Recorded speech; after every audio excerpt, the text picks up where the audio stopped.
channel, and of course the Twitch stream for round 6 of the Track Stars Porsche Cup, live from the Circuit de Barcelona, Catalunya.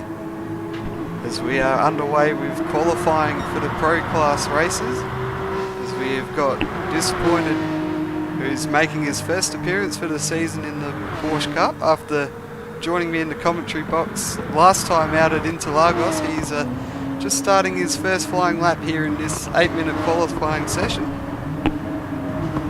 as he is hot on the tail of Honourably Air BRN, or probably Airborne would be the appropriate way to pronounce that, I reckon, as he comes through sector 1, 29-second time on the first sector, probably being held up a little bit here by Airborne, so might cost him a bit of speed on his lap time. And of course, we've got the debut of the two satellite racing drivers of Viper Z and Ridwan F1, who have been very impressive so far in the Track Stars TS2 Touring Car Series, and put in some good performances as well in the Formula 2 Series.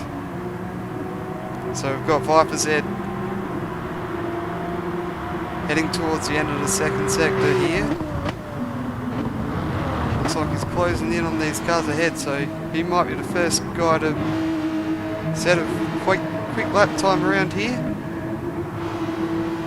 As he heads through the final turns now into what's turn 13, into this tight new section that was added just before the 2007 Spanish Grand Prix, which takes out those final two sweeping right-hand turns that we had. So Viper Z coming across the line to set a lap time. It's going to be a 1:43, which puts him at the top.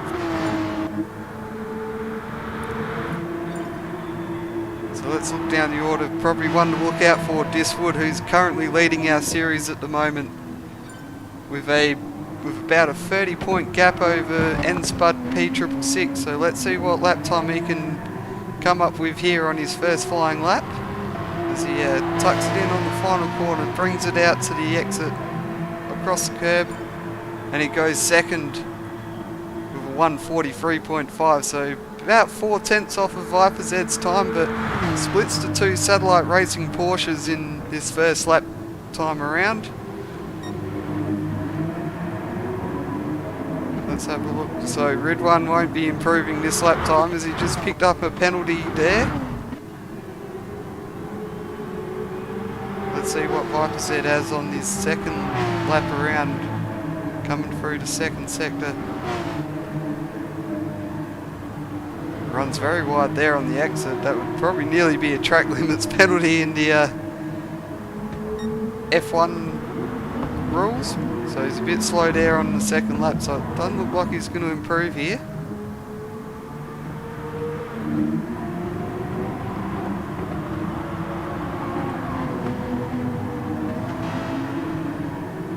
So we follow along with last year's 666 in the Mash Spuds Racing Porsche. Very distinctive livery there with the Crema Coffee Garage. He gets all out of shape coming out of turn 15 through 16. Let's see what time he puts on the board this time around. Just a bit slower this time around.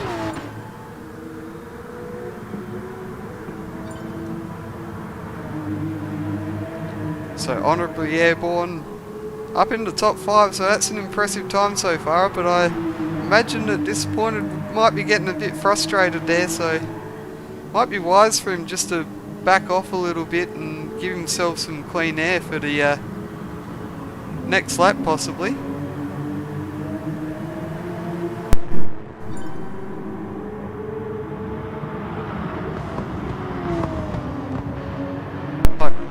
Looks like Ham Wallet's just gone up into position 4, so one of our newer guys putting in an impressive time there in qualifying, and up in front of N-Spud P666, so you know you're going very fast when you can go faster than Spud, so very good lap time there. As I was just following along, it looks like Disappointed's picked himself up a penalty, so maybe a good chance to slow down a bit there and get himself a bit of a gap, although he hasn't really done that here.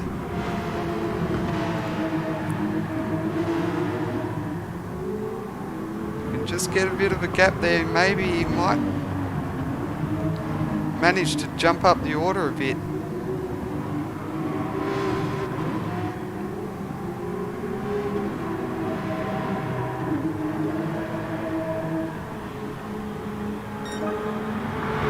So Honourably Airborne goes into P5, jumps above N-Spud as well. N-Spud jumps up the 4th again, improves his lap time. Red one's just a little bit off.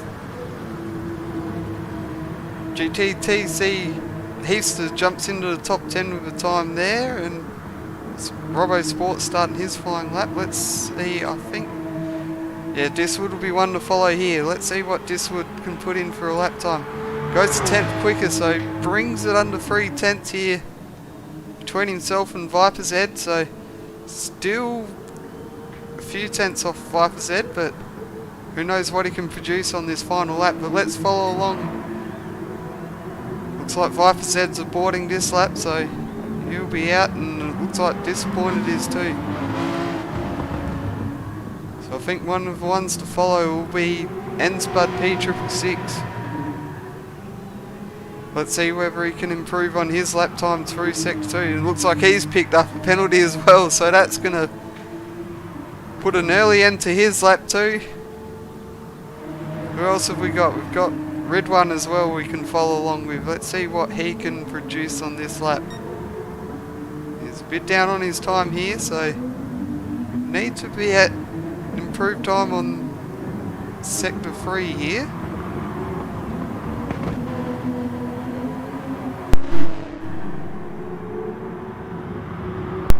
Well, as he runs wide there, so that'll put an end to his lap. So I think one of the last ones that we'll look at to come across the line, I think, will be Diswood as one of the contenders here. So let's see what he can produce in this final sector.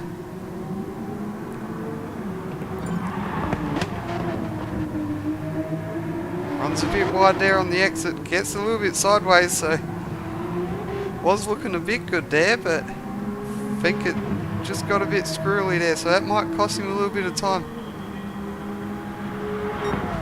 Yeah, and he's gone slower there, so only P2 for Diswood, so by the looks of things, it's going to be Viper Z on pole for Satellite Racing, with Diswood and the CP Motorsports Porsche in second place.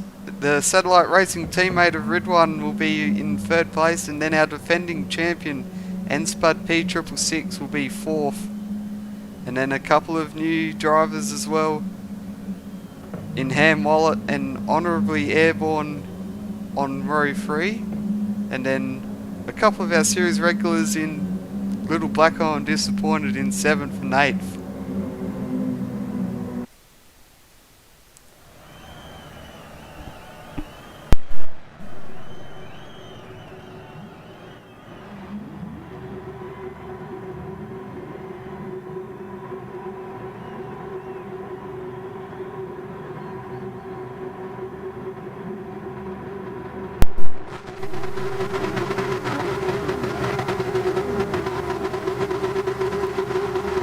So we're ready for a race start here. Viper Z on pole with Diswood joining him on the front row. The revs are building up in these Porsche engines, and we are underway in race 1 of round 6 of the Track Stars Porsche Cup. It looks like Viper Z's got a good start here, but Ham Wallet's jumped up into 4th and possibly could be making a jump further up the field into turn 1, but Diswood holds the inside through turn 1 and take the lead. Viper Z slots into second place with N-Spud P666 just behind him, coming through to turn 3. On the run up to turn 4 as it's nose to tail. Diswood goes defensive into turn 4 here, manages to hold off Viper Z, so it's Diswood leading Viper Z and N-Spud P666, then Ham Wallet in 4th place and Ridwan in 5th, with Honourably Airborne in 6th. As we head back up to the front, and it's still Diswood leading the way with Viper's Head hot on his tail. And of course can't discount N-Spud from this fight as well. Well, looks like just a bit further back it's going to be Ham Wallet who probably have to serve a penalty here.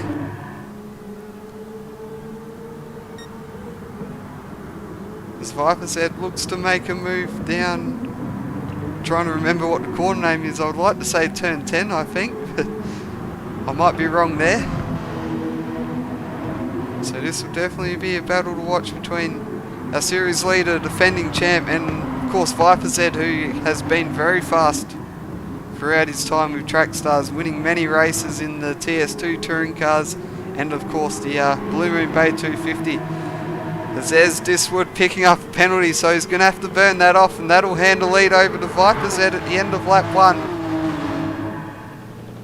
Not sure what's happened there. Yep, N-Spud's moved into second, but he's got Ridwan right on his tail as Ridwan pulls out the draft and moves down the inside. So Ridwan looks to be taking second place here, as there's a bit of contact between the two at turn 2. And it looks like a bit of a lag moment there between N-Spud and Diswood, so thankfully they came out of that without too many hassles. Well, it looks like now N-Spud settled back into his room, so he'll be looking to make a move back again on Ridwan throughout this lap as he gets down the inside here. So we're running side by side, but now it's gone back into single file again. As Diswood gets a good run out of that turn, moves down the inside into the sweeping right-hander, makes a move into third place and demotes Spud to fourth. Well, they're side by side again. It looks like Diswood might have settled this one here for now.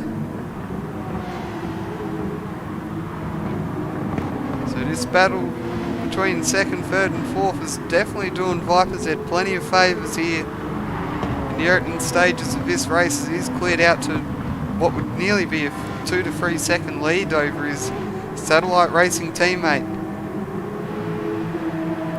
And even Ridwan himself is slowly starting to eke that gap out, but Diswood's now hot on his tail with a draft down this main straight, so could be looking to make a move into turn 1, although Ridwan goes defensive here, tries to take the inside line, but Diswood, a great move there, gets himself the inside for turn 2. This one's going to carry on through turn 3 and 4 by the looks of things, as they run side by side through this sweeping turn 3. Looks like Diswood's trying to find the best position possible. Still goes around the outside here. N-Spud probably looking for a way past here, see which way he can go around these guys. Looked like Diswood tried to make a move there, and Ridwan just gave him enough space, but still managed to hold him off there. As there comes Diswood now down the inside, takes second place. And now N-Spud's looking to make a move himself into the podium positions here on lap 3 of this opening Porsche Cup race for the Pro class, as we head down the back straight, as they run nose to tail here, coming into this tight hairpin.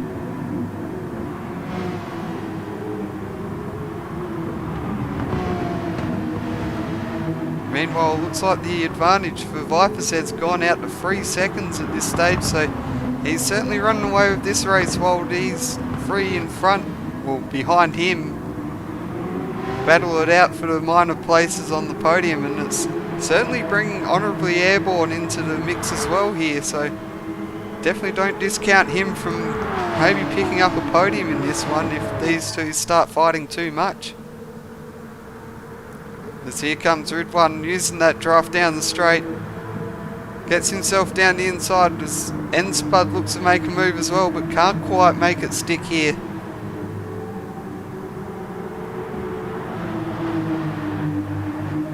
So we've got N-Spud right on the tail of Diswood coming through turn 3 here, looking to line himself up for a move into turn 4, but not quite making it, getting close enough to make a move there.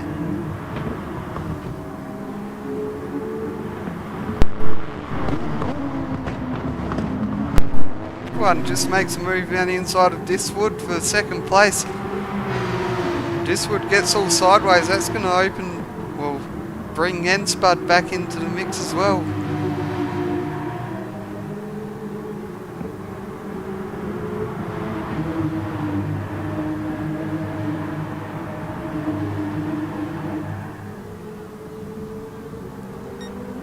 So definitely looking through the field. Looks like this one's probably the closest battle between the throughout the field, as looks like everyone else is just a bit more spread out. Well, we may look down the order a little bit quickly. We've got Georgie Buckets and Little Blacko battling out for 7th and 8th. Disappointed in 9th. RSR Robo Sport in 10th, and then GTTC Heaster rounding out the field. So, and then of course we've got Viper Z, who's out in the lead. Got a 4-second margin over his Satellite Racing teammate as he continues to battle it out for 2nd, 3rd and 4th with Diswood and Enspud. As just a bit further back, it looks like Honourably Airborne and Ham Wallet are trying to make it, are having a fight here for the last spot in the top 5, so good to see close battles going on throughout the field by the looks of things. As the Little Blacko's just moved up to 7th ahead of Georgie Buckets. We'll definitely be keeping an eye on this battle here between Ridwan and Diswood over the last 2 laps. I'm sure Enspud would be looking to make a move and try and get himself a bit further up, but he's just not quite been able to find the right spot to place his car and get himself in amongst this fight here. So it's been a tough one, but Enspud's still well in this fight if anything goes wrong.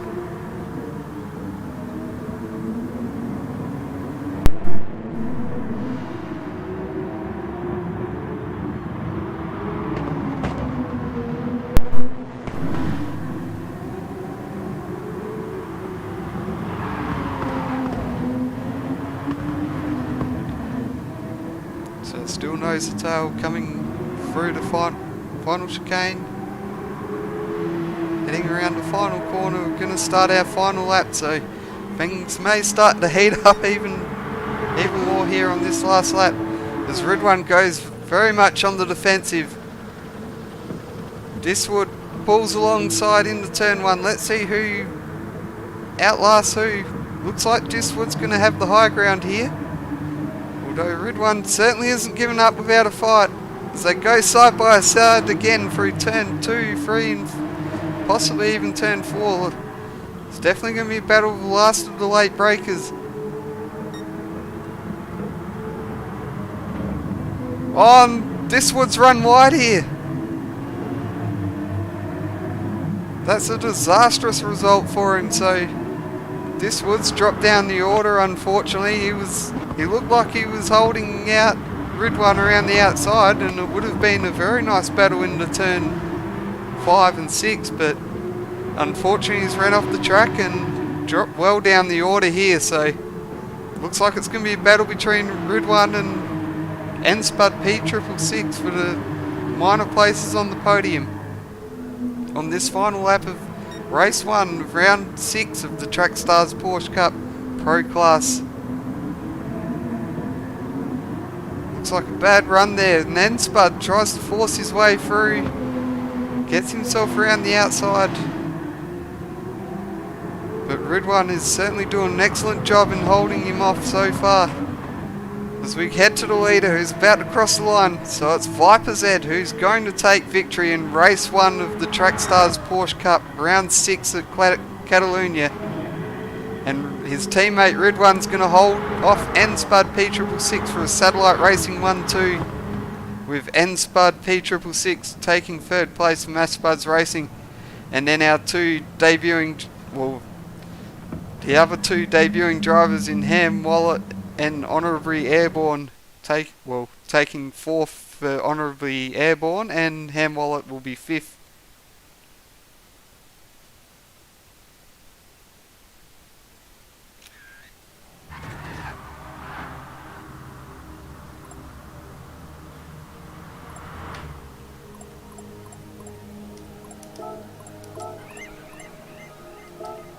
So we'll take a short break here and then we'll be back with race 2 in a few moments.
Alright, welcome back.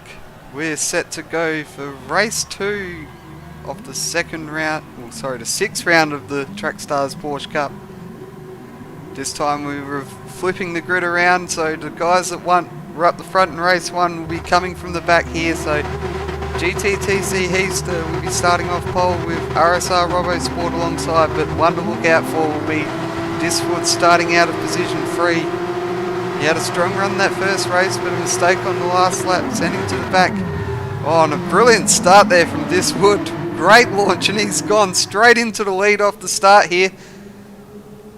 So what we thought might have taken a few corners has turned into one that has just been straight to the lead from the start. So it's Diswood that's going to lead the field through turn 1 and 2. Disappointed following him through in second place. And then it's going to be GTTC Heaster and RSR Robo Sport in 3rd and 4th. And then behind you've got the battle pack of Ham Wallet, N-Spud, Viper's Head, Georgie Buckets.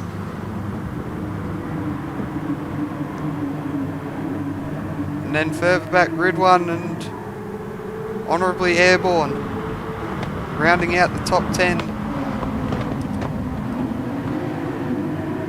And it looks like Little Blacko had a penalty at the start, so he's dropped the back because there's Viper's Head and N-Spud running off the track, so I wonder what's happened there. We'll have to catch a replay of this one by the looks of things.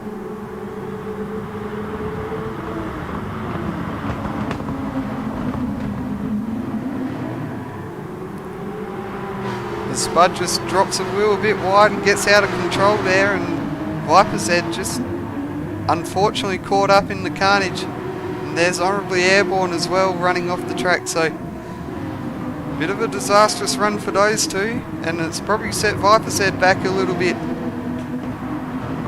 as we get towards the end of lap 1, and it's Diswood who's leading away, but he's certainly not charging away with this one, and got disappointed just slightly behind here as we end the first lap. As GTTC Heaster and Robo Sport are in 3rd and 4th, they'll be looking to try and consolidate a good position here and maybe get themselves on the podium finish, but they're going to have to hold off the likes of Grid 1, Ham Wallet, Viper's Head, Georgie Buckets. Viper's Head's moved up into 7th place now after that little bit of a mishap, so and it looks like Robo Sport just getting a bit wide there, so that's going to let Grid 1 through and Ham Wallet as they come through turn 3. As Ham Wallet's looking for a move down the inside. Robo Sport's going to try and take it around the outside and maybe hold that position through turn 5 here. Yeah, some smart driving there, but Ham Wallet gets the cut back just by the looks of things, but not quite far enough to make a move down into turn 7.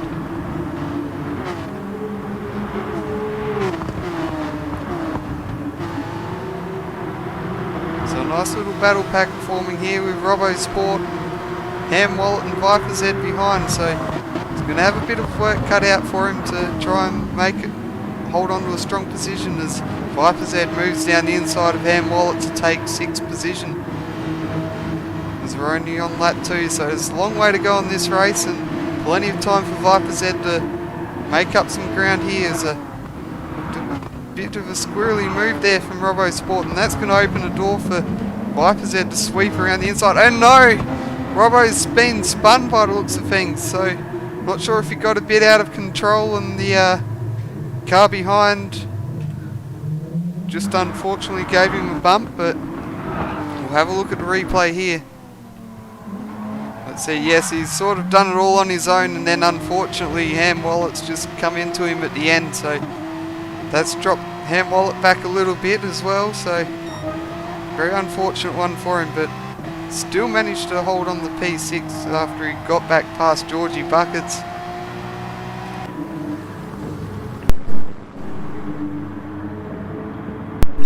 Free of this race, and it's Diswood, who's now extended his margin out to 1.7 seconds over Disappointed in second place. He's a further second ahead of GTTC Heaster. So Heaster's certainly not being shuffled through the pack like Robbo Sport has in this race, and he's certainly holding his own, but he's going to have two Satellite Racing Porsches charging up to the back of him very shortly. And they'll be looking to take a podium position away from Heaster in the last few laps of this race, as well as Disappointed, who might need to get a move on if he wants to hold on to a podium position of his own.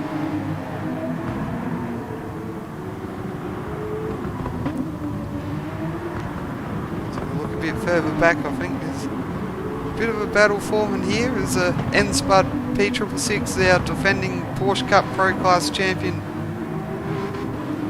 is back up to 7th place after that mistake on lap 1. And he's closing in on Ham Wallet. What it looks like Spud's earned himself a penalty here, so yes, he's earned himself a penalty. He's had to brake to burn it off, and now he's dropped all the way down to 10th again, so very unfortunate run there for Spud, and that's going to really hurt things in his battle with Diswood for the series lead. As we've got Little Blacko and Airborne battling it out through turn 3 on lap 4 of this second race for our reverse grid encounter in the Track Stars Porsche Cup Pro Class.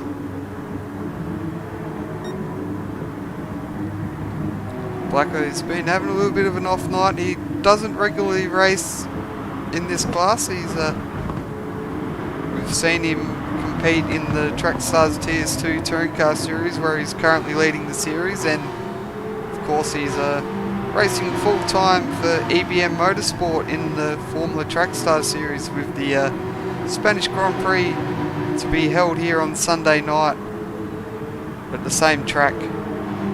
That'll be I think it's a 43 lap encounter, so definitely one that'll be a strong test of the drivers. As it looks like N-Spud's closed back up on this group here as we come towards the end of lap 4. And every single point will be crucial for Spud in these closing laps, and each position will gain him a point in that championship battle with Diswood, who's currently out in the lead of this race. As we start our penultimate lap, and he's extended the margin out to 2.6 seconds over Disappointed. Meanwhile, Ridwan's moved up into position 3. So he's got a 1.7 second gap to make up on the last 2 laps on Disappointed. GTTC Heaster has dropped the 4th, and he's coming under pressure from Viper Z here, so it's going to be a very tough ask to hold off Viper Z for the final 2 laps, that's for sure. And it looks like he's just run a bit wide there, so that might open the door for Viper Z to make a move.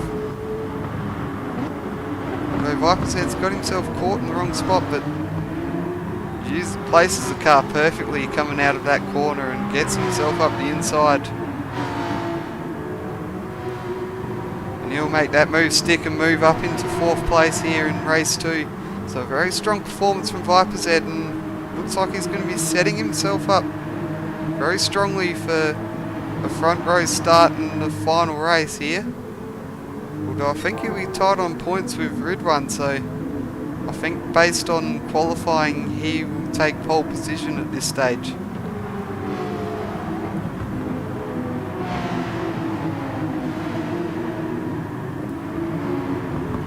So it looks like Ham Wallet's probably going to close in the 5th place here, as Heaster's got a penalty hovering over him. And he's going to have to burn that one off on the main straight at our penalty burn point. It'll be coming up. And there you go, Heaster will peel off and burn that penalty. That'll promote Wallet into 5th place as we start our final lap of race 2. Heaster's definitely running along the inside of the straight, and he's given up P6 to Georgie Buckets, and possibly even P7 and 8 to Airborne. And he gets a bit, oh no, he gets a bit out of control there and spins out, so that's going to drop him down the order as well. So hopefully he can get back on quick enough that he doesn't lose too much time to Robbo Sport, who's just coming up now. As we look at this battle pack between Georgie Buckets, Little Blacko, Honourably Airborne and N-Spud P666 all fighting it out for 7th place in this final lap of race 2 of the Track Stars Porsche Cup.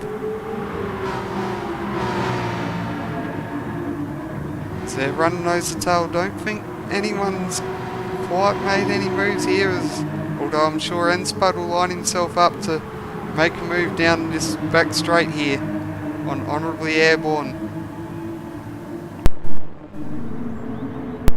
Right in the rear wing, moves to the outside. Bit of a late braking move. Is he going to hold it around the outside? I think he might nearly have enough to do it here. He's got the inside line here, and N-Spud moves in 8th place, but back up the front, Diswood, brilliant start to the race. Got himself out in front, and he'll cross the line to take victory in race 2 of the Track Stars Porsche Cup. And it's Disappointed who'll just take 2nd place over Ridwan F1. Viper's Ed crossing the line in 4th. Ham Wallet in 5th. Little Blacko 6th. Georgie Buckets, Honourably Airborne, and then N-Spud P666 crossing the line in 9th. And then it's the battle for last place here, with Heapster just holding on to it ahead of Robbo Sport.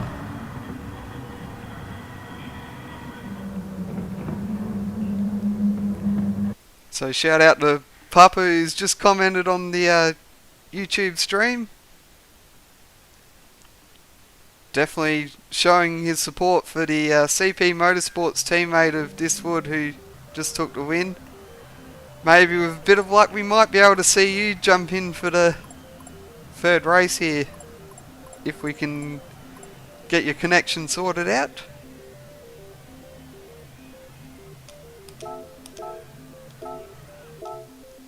So just a recap of the results.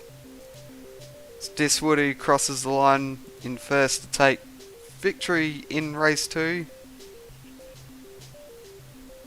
Disappointed crossing the line in 2nd place, just 5 seconds behind. Red One in 3rd place, and Viper's Ed in 4th, so that should put him towards the front of the field. Well, that'll put those 2 satellite racing cars on the front row, I believe.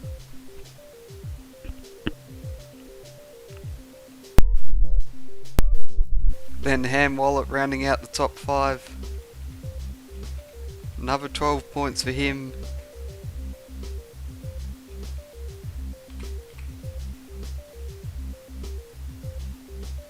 Little Blacko in 6th place. Georgie Buckets in 7th. Honourably Airborne in 8th. N-Spud P666 in 9th. And then Heapster in 10th. And Robbo Sport rounding out the field in 11th place. So we'll take a quick break here and get things organised for the final race, and then we'll be back with you to bring you the 11 lap encounter to wrap up the pro class of the Track Stars Porsche Cup.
Alright,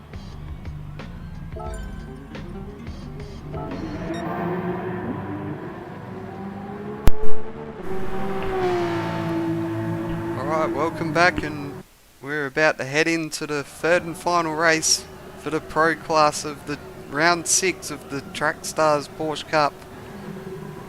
So the two satellite racing cars of Viper's Head on pole position and Ridwan in second, locking out the front row. Diswood recovering from that poor race one to take third on the grid thanks to that reverse grid win, and then Ham Wallet in fourth place. So we get set to get this race underway.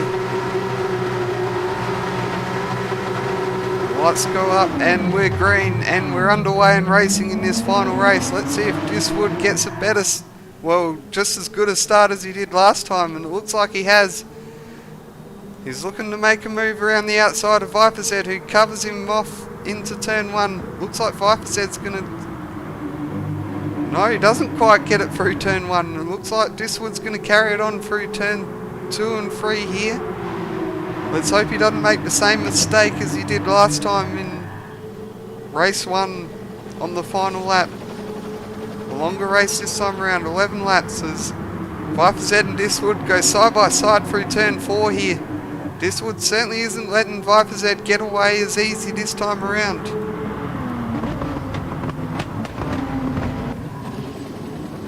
So as Viper's Head gets all out of shape coming out of that corner, with Diswood right on his tail, making sure he won't get away as we look a bit further back, and we've got Ridwan in third place with Ham Wallet and Spud in fifth. Disappointing Little Blacko swapping positions for 6th and 7th.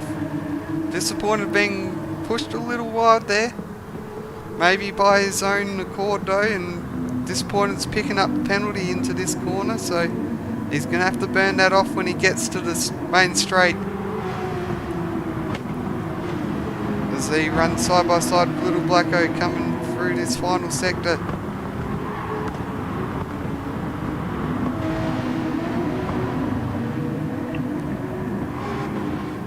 At the end of lap 1, it's Viper's Head who's out in front.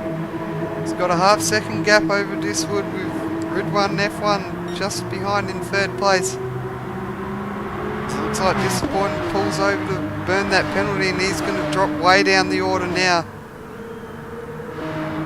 So Disappointed's dropped to the back of the field. He's got 1.5 second gap thanks to that penalty burn.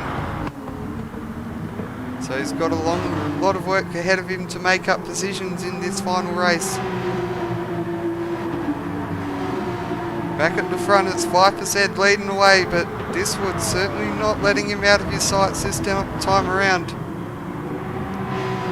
It's only a 3 to 4 tenth gap at this stage. Diswood's certainly making the most of that slipstream down the main straight to keep himself in touch here. And he'll certainly be looking to use it down the back straight as well if he can keep in touch.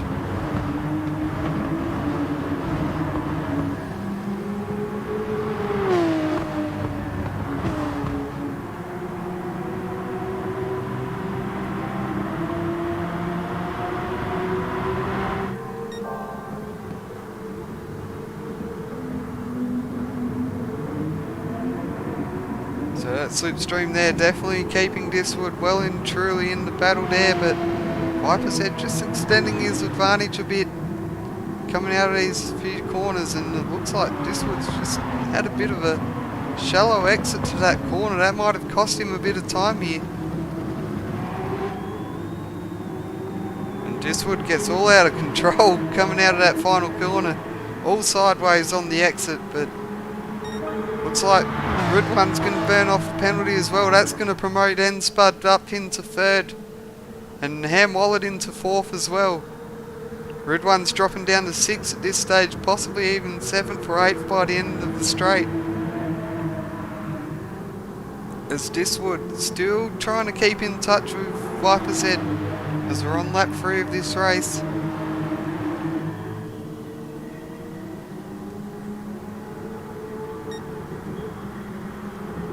So we look a bit further down the order, we've got Ham Wallet and Little Blacko close together for 4th and 5th place in this one, and Wallet's certainly been putting in some impressive performances on his debut here.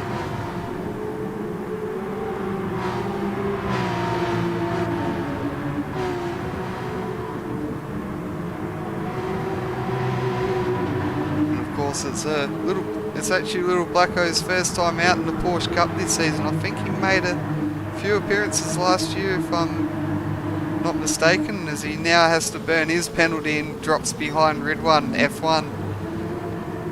So Little Blacko down in the 6 thanks to that penalty. And that'll certainly give Ham Wallet a bit of a break, although he's got Ridwan closing in on him. And he'll be looking to make some ground and maybe get himself back up into those podium positions over the course of this 11 lap race.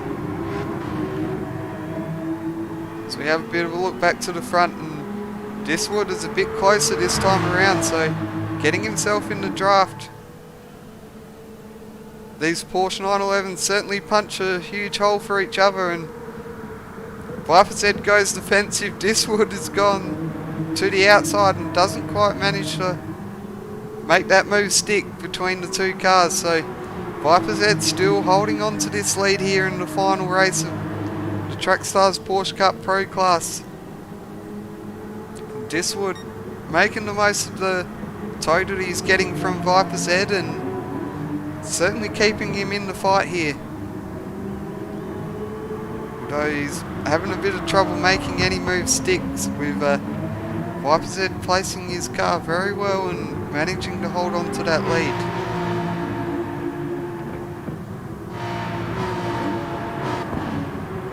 Bit further back, end Spud. He's got a bit of a gap over Ham Wallet in 3rd place. And then Ham Wallet obviously running in 4th and Ridwan in 5th as well, on the fight back from that earlier penalty in the race. As we look a bit down the order, of course we've got Little Blacko 6, Honourably Airborne just behind in 7th.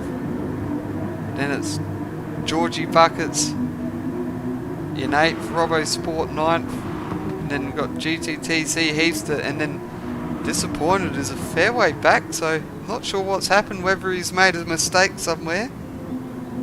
Don't know if anyone can confirm that for me. Maybe someone spotted something in the on the track map that I might have missed. So lap 5 of this race, Viper's Head got himself a bit more of a gap this time around, so not coming under threat here from Diswood coming into turn 1 and 2. Might just be the lap where he just starts to eke out an advantage over Diswood that might be hard to overcome and just start to break that toe finally.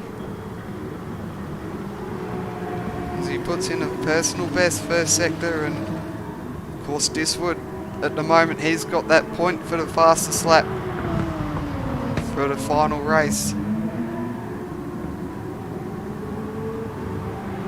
Well, it's very close between the two of them for fastest lap, so could go either way. Viper's Head might just pick up that extra point, which will be very handy for someone like Enspud to have that point taken away from Diswood.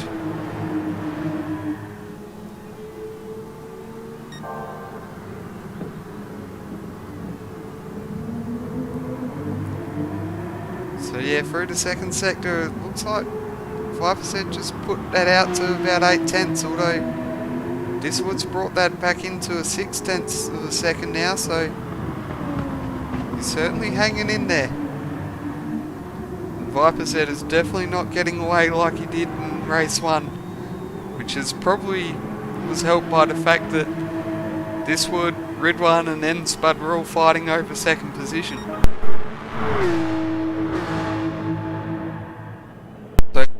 Not Enspud, Viper's Head crosses the line. He's put in his fastest lap of the race and changes that fastest lap from a 1:43.6 to a 1:43.2.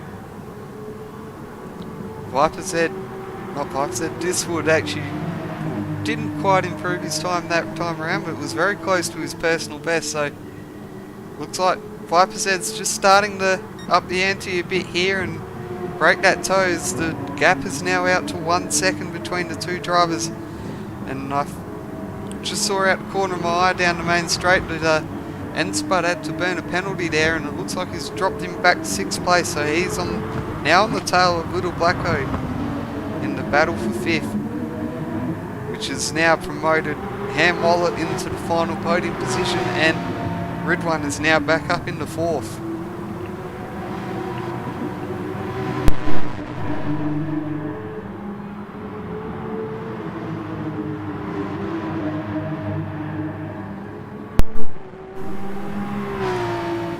So just looking back quickly, just towards the back of the field, it's disappointing. He has closed that gap in on Heaths down to 7 seconds, so it'll be interesting to see whether he can make up any ground, although he's just picked up a penalty, so he's going to have to burn that off again. So it's been a horrible race for the pit lane esports driver, and probably one you'd want to forget at this stage. Heathster is just a couple of seconds behind Robbo Sport, who's got Airborne just over about 1.5 seconds away from him. And then of course Georgie Bucket's in 7th on his own. Looks like Enspud might have made another mistake somewhere, and he's dropped off the back of Little Blacko, who's actually right on the tail of Ridwan F1. So we've got Ham Wallet, Ridwan and Little Blacko 3rd, 4th and 5th on lap 7 of 11 in race 3 of round 6 of the Track Stars Porsche Cup Pro Class. So we've got a battle on here for the final podium position between Ham Wallet, Ridwan and Little Blacko. Little Blacko's probably had a bit of a quiet night, so we'll be looking to finish off strong here with a podium result, and I'm sure Ridwan will be keen to score as many points as he can after starting on the front row. And of course Ham Wallet probably looking to cap off a also impressive debut, although probably overshadowed a bit by the two satellite racing drivers. So Ridwan takes a wide line, positions himself perfectly, but looks like Ham Wallet's going to keep that battle going through these final sector. Oh, there's a bit of contact there between Little Blacko and Ham Wallet, and looks like Ham Wallet spun out there. We'll have to get a bit of a replay of that one.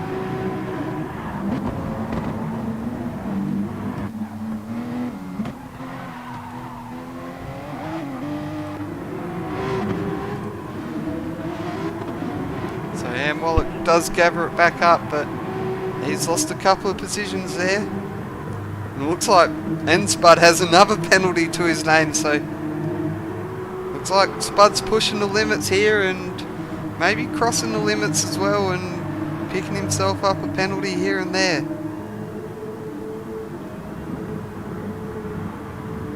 And it's proven costly for him on this final race, as he's dropped from what would have been a 3rd place result to probably 5th now.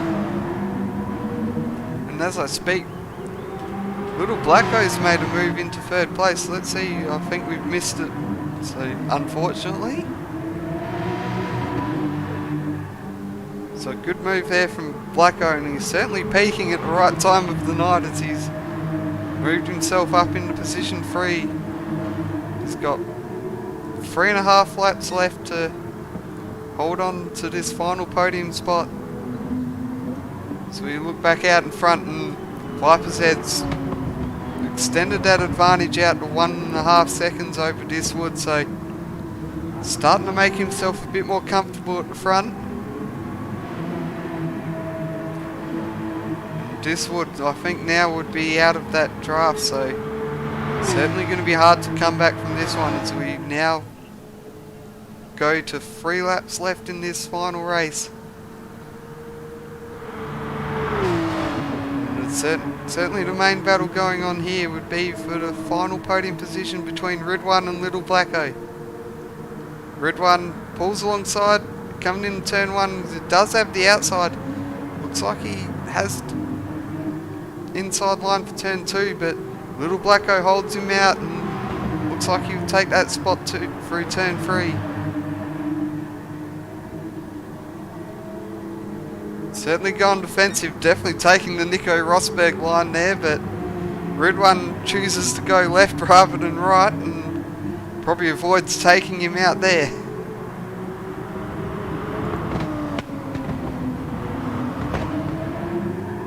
So Ridwan back up into P3, so he'll be hoping to hold on to this in the last few laps of this race. I don't think Little Blacko is going to give up without a fight here.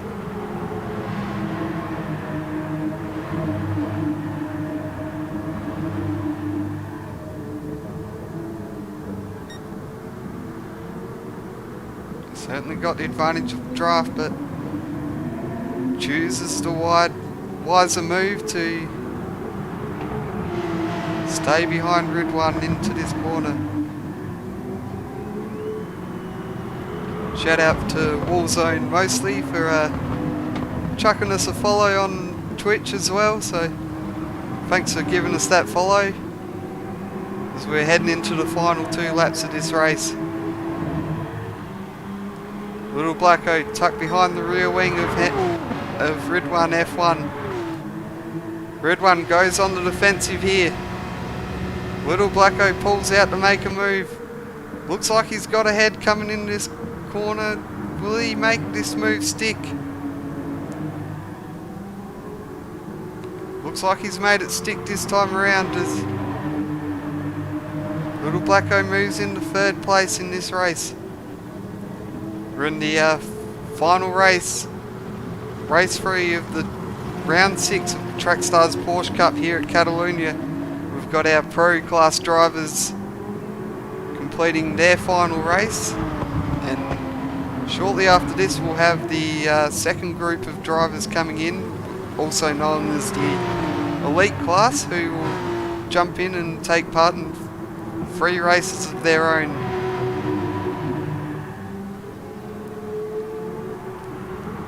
So Little Blacko continues to lead Ridwan F1 down this back straight.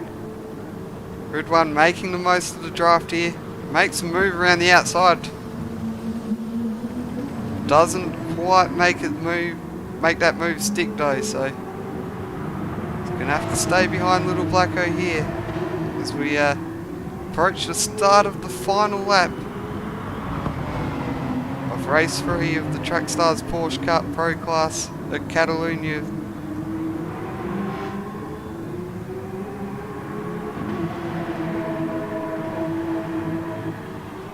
We'll say what has been impressive in this final race is that Glyphosate and Diswood have basically taken this lead out to 13 seconds, and Little Blacko goes right on the defensive here as Ridwan tries to make a move down the inside.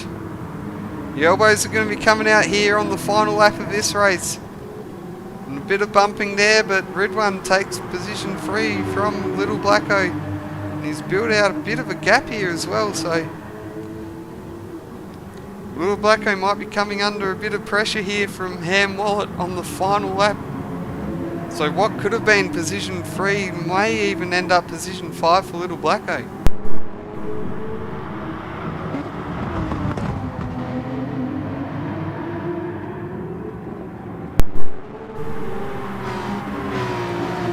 As Ridwan now just starts building that advantage a bit, coming through the second sector of this lap,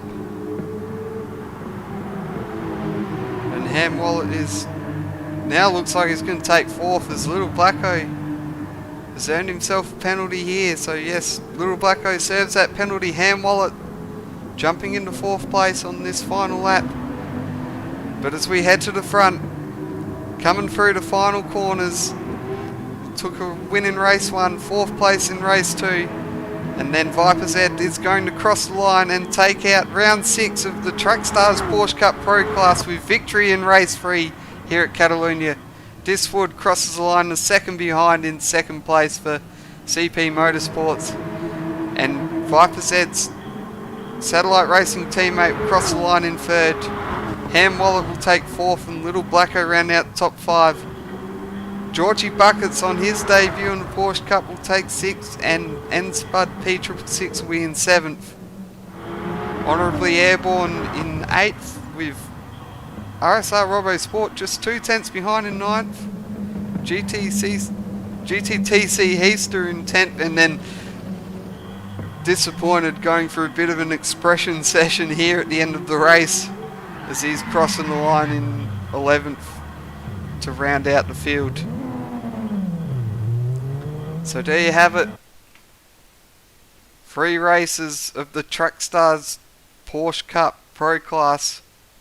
Round 6 of the series here at Catalunya, and it's Viper's Ed with a dominant victory in race 1 and then another comfortable victory in race 3 to claim the honours for the round.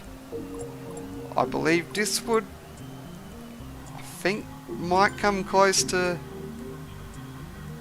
No, I think he's a few points off of Ridwan, so Ridwan will probably hold on for second place in this round by a couple of points.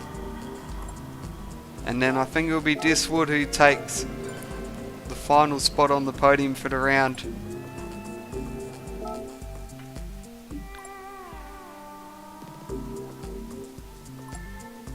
And of course,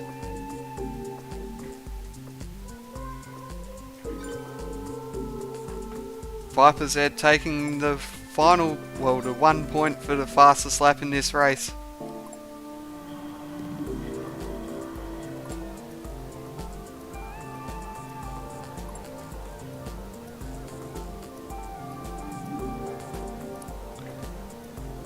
So again, congratulations to Viper's Ed on a well-earned victory in round 6 of the Track Stars Porsche Cup Pro Class.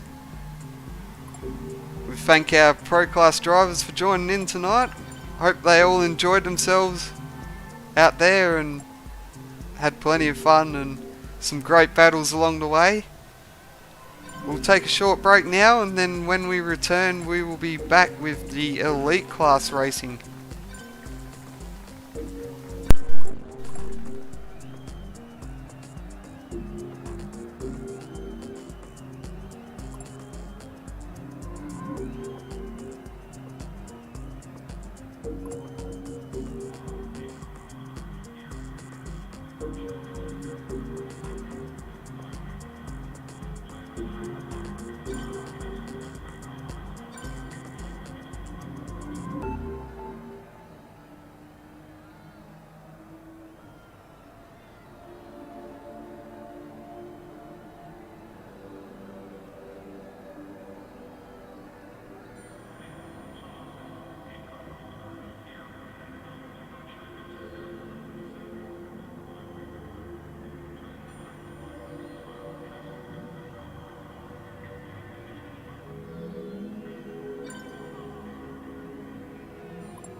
Alright, welcome back everyone, and we are about to get underway with an 8-minute qualifying session as the Track Stars Porsche Cup Elite class now gets underway, and it looks like we've got a bit of an issue here with Devlin Calypso suffering from the pit lane glitch. Looks like he isn't the only one though.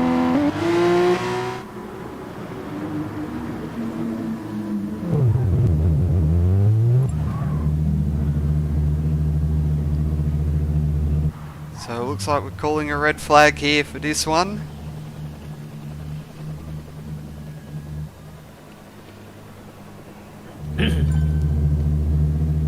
And it looks like I am being joined by my co-commentator for this session. Disappointed.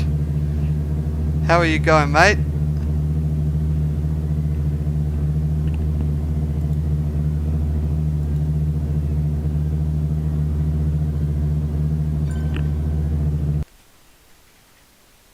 Well, it looks like we don't have Disappointed with us at the moment. I'm sure he'll jump in soon enough. Disappointed. How are you?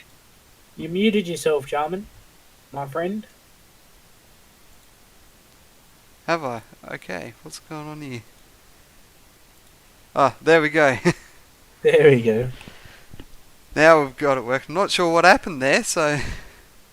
Looked like you were just muted there, that's all. Yep, no, all good. So how are you going? Could be better.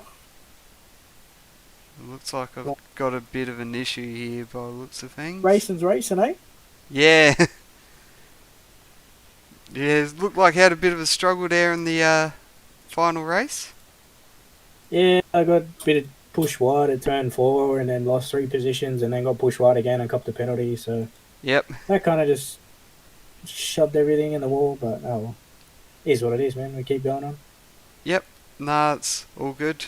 I'm just going to have to work out what's going on here. I think we've got a few issues going on.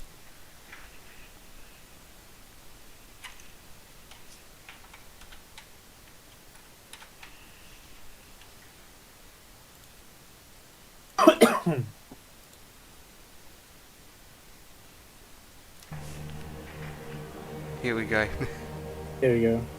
Alright, everyone's back in.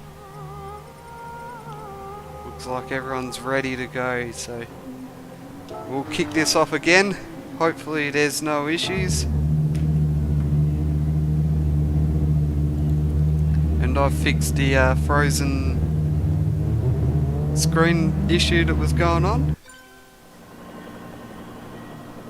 Yeah, we got a lot of internet issues, man. Yeah, unfortunately, lately it seems to be a common theme with my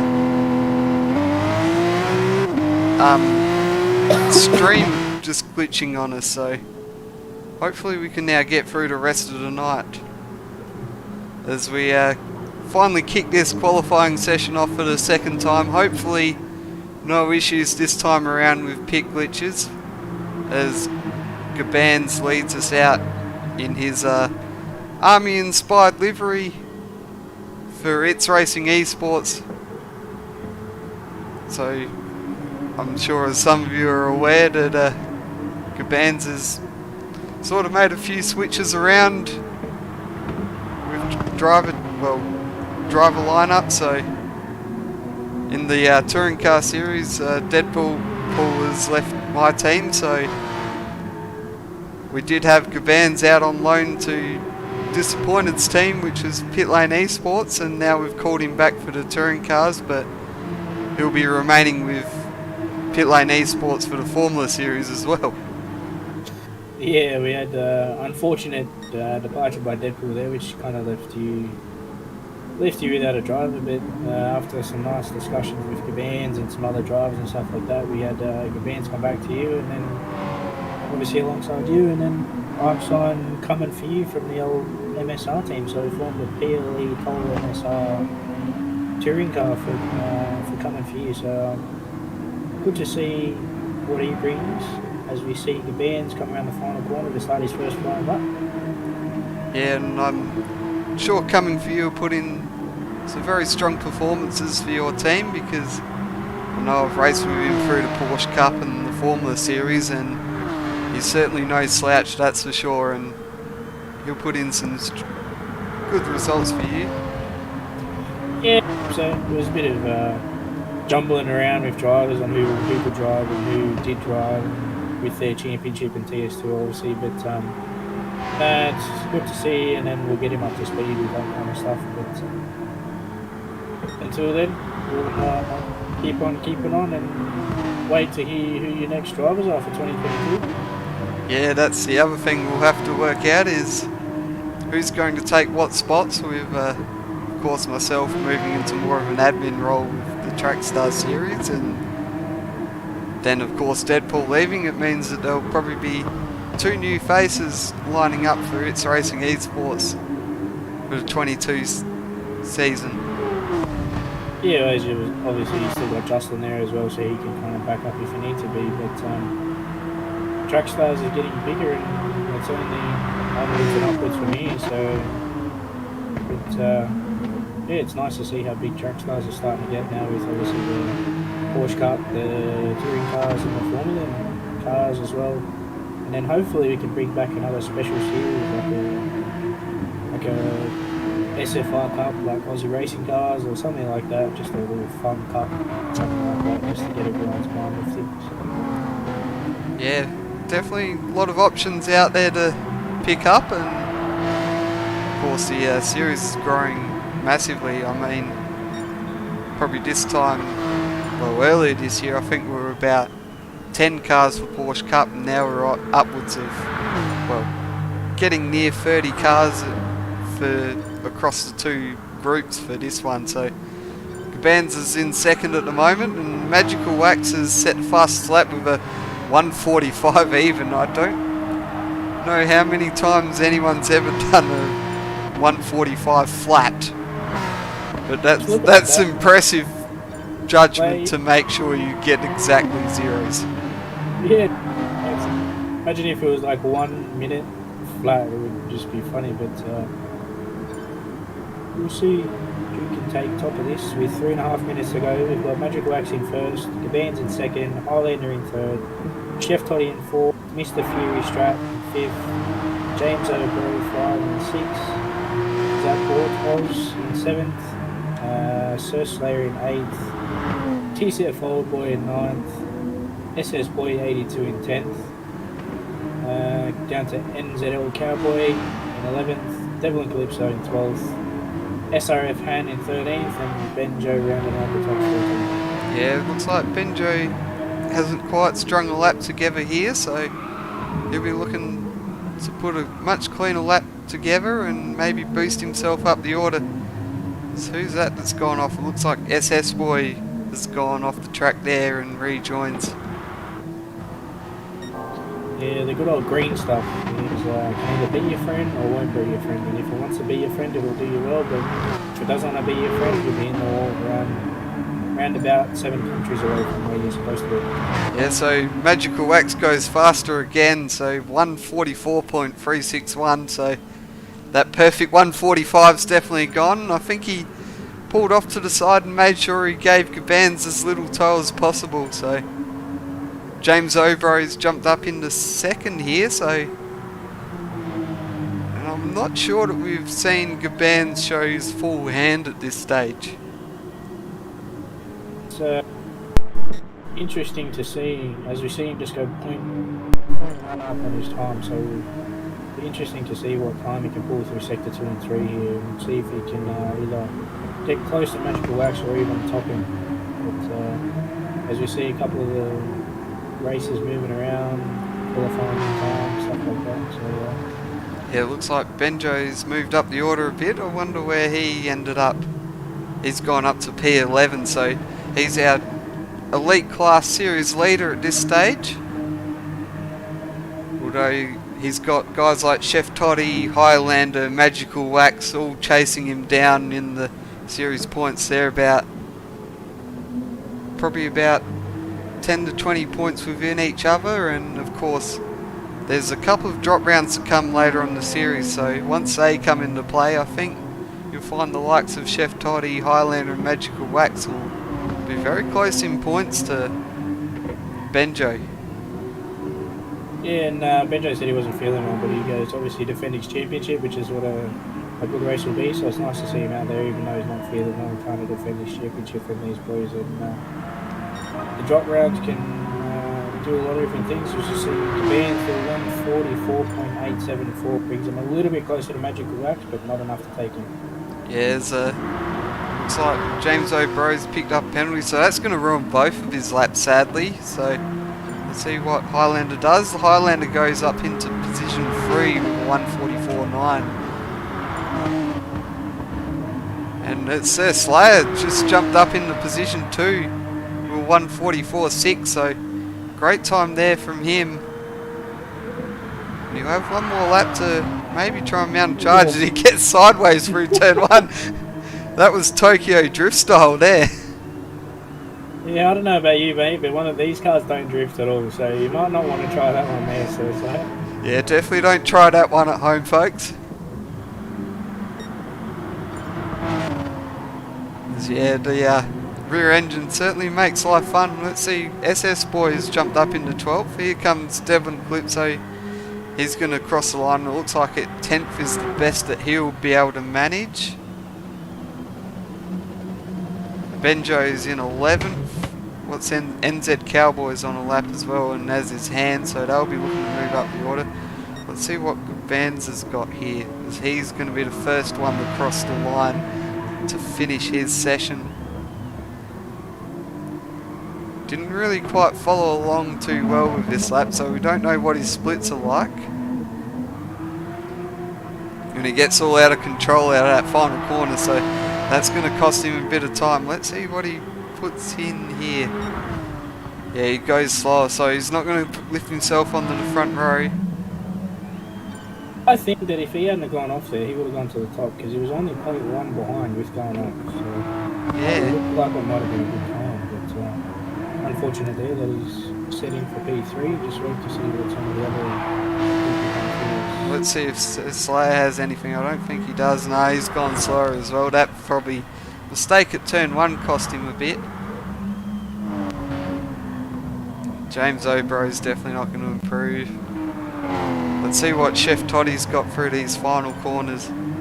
Probably looks like he's going to be one of the last cars. I don't think he's going to go faster as well, so... No, he definitely isn't going to improve his time. Fury Strat's finished.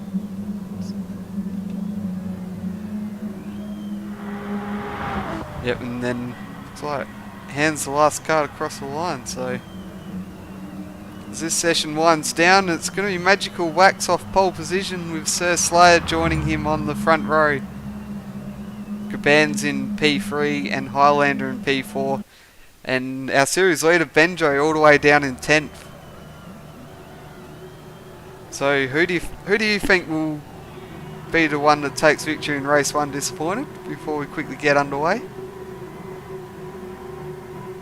It's honestly hard to tell. If you get a good start in these things, you can go anywhere from the middle of the pack to the front, but keep your eye on the bands, I think. The bands are Magical Wax had a good cover in the last one, but obviously got so slow in that too, so he's obviously definitely going to be one. Yes, as we get set to go racing, the red lights are on and we are now green, so we're underway for race 1 of the Track Stars Porsche Cup round 6 with the elite class in action here. And it looks like Magical Wax is off to a good start with Sir Slayer providing a bit of a draft for Gabans. As it's Magical Wax that leads the way through turn 1 ahead of Sir Slayer and Gabans in P3, but James O'Bro 5 is hot on the tail of Gabans there coming through turn 3 and definitely looking for a way to get around. As you see Magical Wax, you take on the inside up with the Magical... No, my bad, that was a back to front drivers. Sir Slayer that is, but Magical Wax still has the inside line here, so Slayer might look to the inside run. Advanced defending from James O'Bro, who's done a little old switcheroo on that one. Yeah, looks like James O'Bro's got him here. So James O'Bro makes a move into what's turn 7 and 8, so he'll move up into position 3. So Bit of a slow start for Gabans. He'll be looking to find a bit of form as he carries on, as so Slayer picks up a penalty there, so that's going to be very costly as he has to hit the brakes. So James O'Brie's up into second on the early stages of this race with Gabans in position 3, so Gabans returns to his qualifying position. James O'Brie's made up a couple of spots here on the opening lap, one through the, well, fortune of Sir Slayer getting the penalty, but of course you have to keep it on the track, so you'd say it's definitely an earned spot still. Yeah, the penalties can be a bit of a pain in the butt around this track. Yeah, you can be right there, but yeah, I guess it's down to putting in the practice during the week and making sure that you know where those penalty points are. As we look a bit further back, there's a bit of battle going on here with Sir Slayer, Chef Toddy, Bordeaux 7 and TCF Old Boy as well. I don't know where Devlin Calypso was going, but it certainly wasn't the turn 2. I hope he realises he's in a race car, not a four-wheel drive, because if he's in a four-wheel drive, I'd hate to see how much that damage it costs his head. Yeah, we might get a quick replay of that one as he comes in turn 1. I think he's just missed his braking marker by miles. Straight into the gravel there and shoots across, but I think it just cost him a few spots there and a huge chunk of time. Pedal, my friend, the left pedal. Push that one in a bit harder. So as we look back at the front, it's Magical Wax leading the way. James O'Brien 5 just behind in second place. He's certainly closing in here, and we're looking to make the most of the draft down the back straight here. And Gabans is just a little bit further behind as well, so Gabans could be one to watch here. See, James O'Brien's slightly making a little bit of gain here. Or if I was any one of these drivers, I would want to be Gabans right now, because we'll just sit back, relax, watch, and see these guys battle and just kind of zoom through a gap that they'll create when they're flying. So keep an eye on this battle pack here. Even we've got Highlander sitting at the back there too. So Yeah, I know you said Gabans might be there to pick up the pieces, although that being said, I think Spud was in the same situation as Gabans was, where Ridwan and Diswood were fighting and he just couldn't seem to find a way around him, so being the third car may not be the way to go here. yeah, and we all know that Spud, Woodsy, Ridwan, any of those guys can make their 1 car, 4 cars away, but Ridwan ain't one you want to have on your tail, I'll tell you that much from personal experience. Yeah, he's probably a very fast driver, so you'd be in a bit of trouble if you saw him behind you, and unless you can equally match him, then might make things a little bit easier on you. But jumping back into the elite class action here, and James O'Brien was right on the tail of Magical Wax there for a moment, but it looks like he's dropped off a bit, and now Gabans is putting the pressure on James O'Brien instead. So Highlander keeps us up, he may end up punching the post, depending on how these guys in the front do. This track is not one to forgive you of a quick run, I'll tell you that much. Yeah, it's certainly a tough one to master here, and definitely not one of my favourites, especially this final section here. I know there was a YouTube video on how to fix it, and a very popular opinion was to just go back to the way it was or drop a nuke on it. I'll go with you on that one, is to drop a nuke on it, because this track sucks. I hate it, and I've got another 2 race meetings in this track, so it's going to be fun as we see Gabans here make the move on James O'Brien for second place. Yeah, nice move there down the main straight, and not sure if he really had much assistance from the draft or just a better run out of that final chicane, because it looked like he got the move done very early on in that straight. And now he looks to be setting his sights towards Magical Wax as we down to 3 laps to go on this race, and although it's a 1 second gap between Magical Wax and Gabans, so take a mighty effort, I reckon, in these final few laps to take the win from Gabans, even though he's just a second behind. But looking a bit further back, I think Highlander's closed up on this group here. So all we need to do is just keep putting in the laps. Oh yeah, he is really close to James there. If he keeps on keeps up to the back of him, you never know, he may get a podium out of this one. Yeah, he's certainly closing up the gap here in the last few laps, and certainly wouldn't rule him out for being in contention for a podium spot here. Especially as James Obro runs wide coming out of turn 12. That's going to give an opportunity to Highlander, especially through the chicane. If he can get a good exit out of here, get a good run down this main straight, he looks like he'll take probably second place now, as Vans is having to burn his penalty. So Gabans has burnt the penalty. I don't know if Gabans has actually burnt that correctly by the looks of things. It may have to be one of the stewards to review there in the post race. Yeah, it's certainly right there. As now it looks like James O'Brie's now picked up the penalty. So in the space of about half a lap, I think Highlander's gone from being 4th place to 2nd place, and where Gabans is looking to take the win, he's now fighting away for the podium.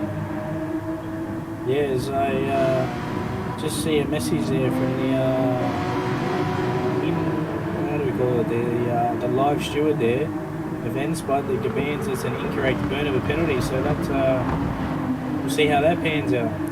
Yeah, well, it looks like if the live stewards picked it up, then it's certainly going to be probably looking at a 5-second penalty for Gabans after this one, so definitely not what you want to see happen, but of course we've got to make things equal and fair for everyone, so we'll make sure that we put the procedures in place that no one gains an advantage out of getting a penalty, so to speak, by making sure that everyone burns it at the same point in the same way.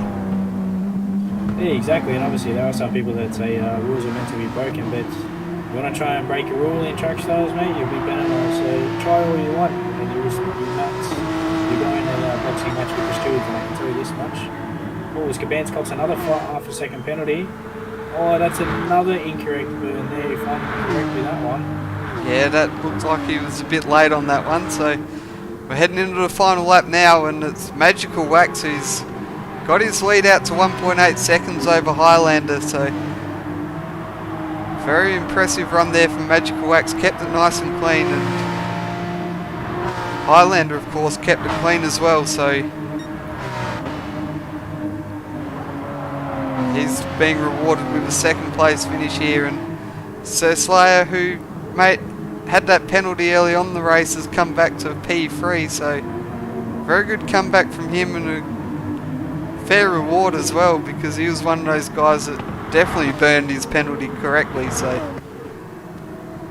definitely be good to be rewarded with a podium after copping that and then coming back. Obviously, if you follow the rules, you'll get the result you want, and as we can see that from Highlander, he's burned the penalty correctly early in the race, and he's come up to 2nd.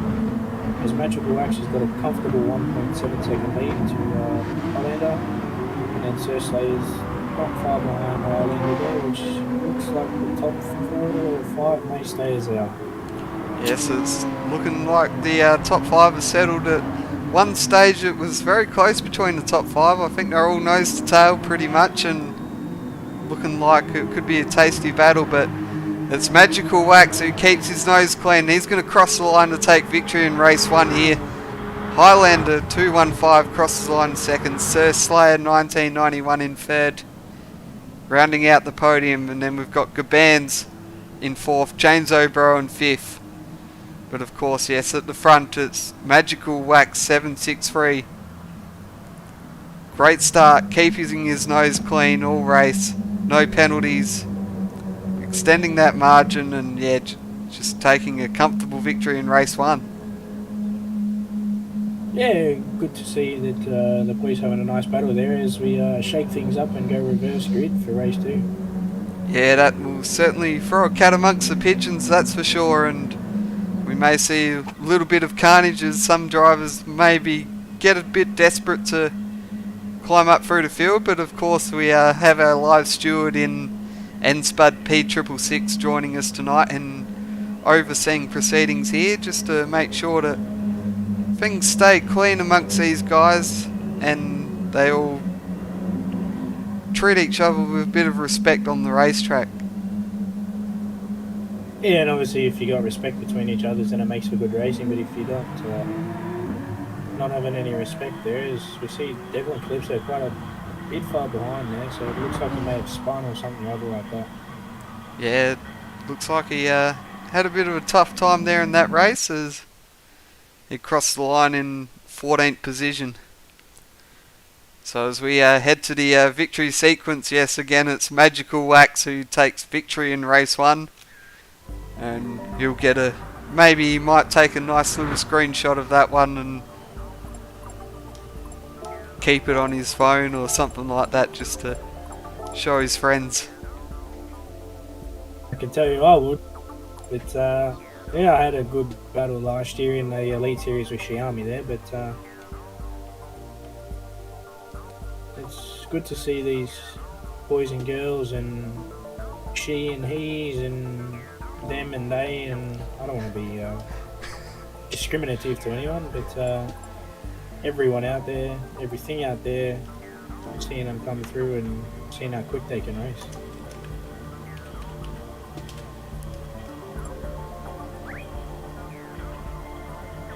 Yeah, we'll take a quick break here and we'll be back with race 2 as we set things up for a reverse grid 6-lap race.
Welcome back everyone. We're ready to get underway with race 2, which will be a reverse grid race, 6 laps again, so roughly 30 kilometers in distance.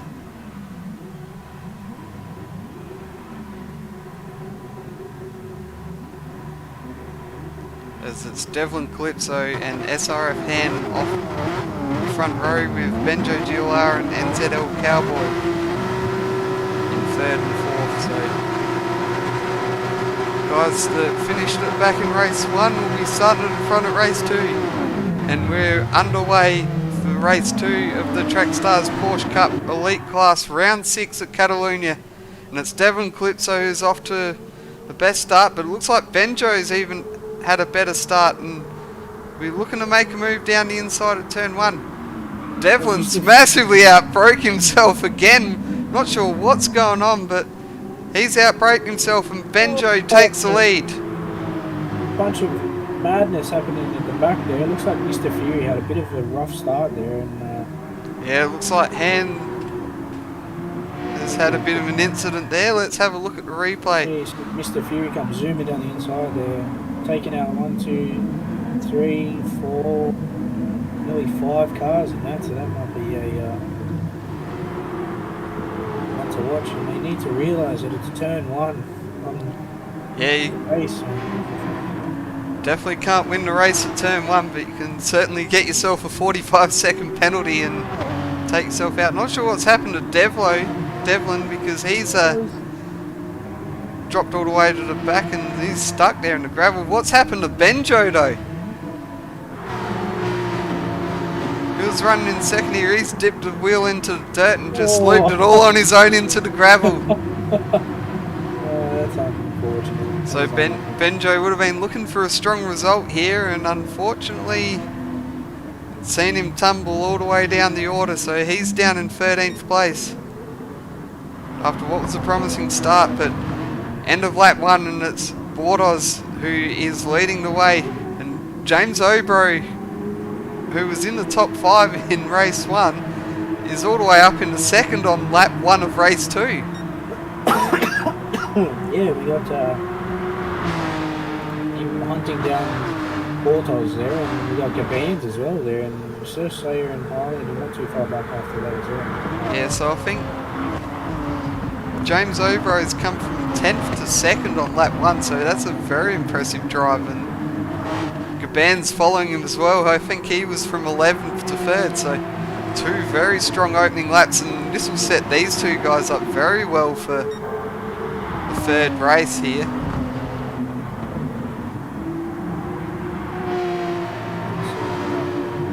Nice start there from the boys. I was unfortunate to get through all of that carnage that happened there, obviously with the turn 1.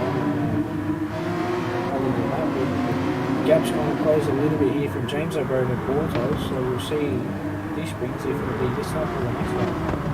Yeah, as we look a bit further back down the order, we've got a nice little pack forming here. And then I just saw Gaban's moved into second ahead of James O'Brien, so that'll be a very important move there, and will gain Gaban's crucial points in the final race. But here is Sir Slayer in 5th place, making a move down the inside of SS Boy, who I think he just dropped the wheel in the wet dirt and ran a bit wide there, and he's lost a bunch of positions to the likes of Magical Wax and Chef Toddy. So those two guys will certainly welcome that quite easy pass there through SS Boy's mistake.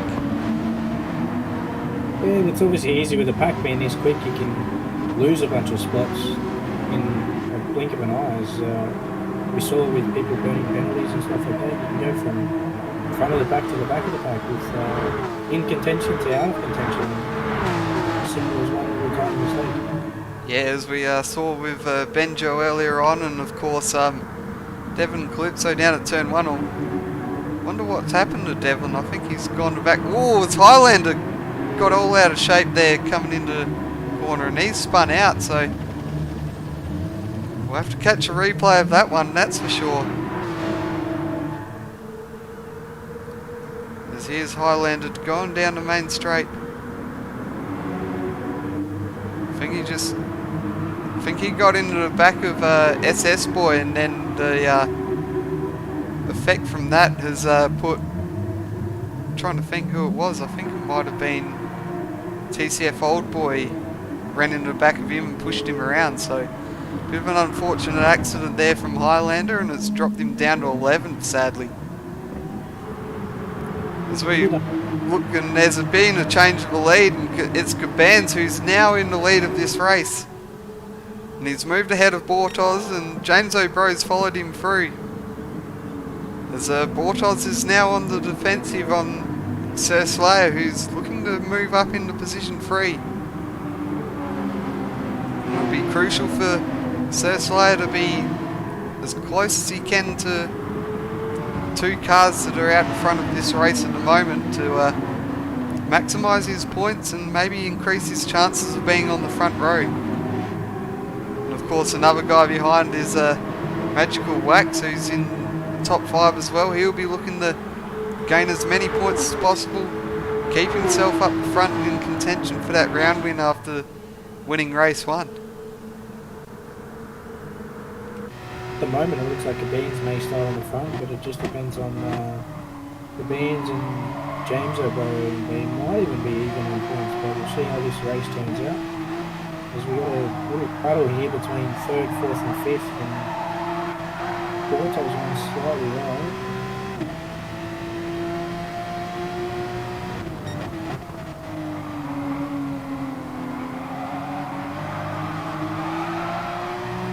As Magical Wax moves down the inside of Bortoz up into 4th place, so that's some crucial points, but we better make him look up towards the front again, as Gabans and James O'Brien are very closely locked together in a battle for the lead of this race. And you can say it's definitely not over by any means.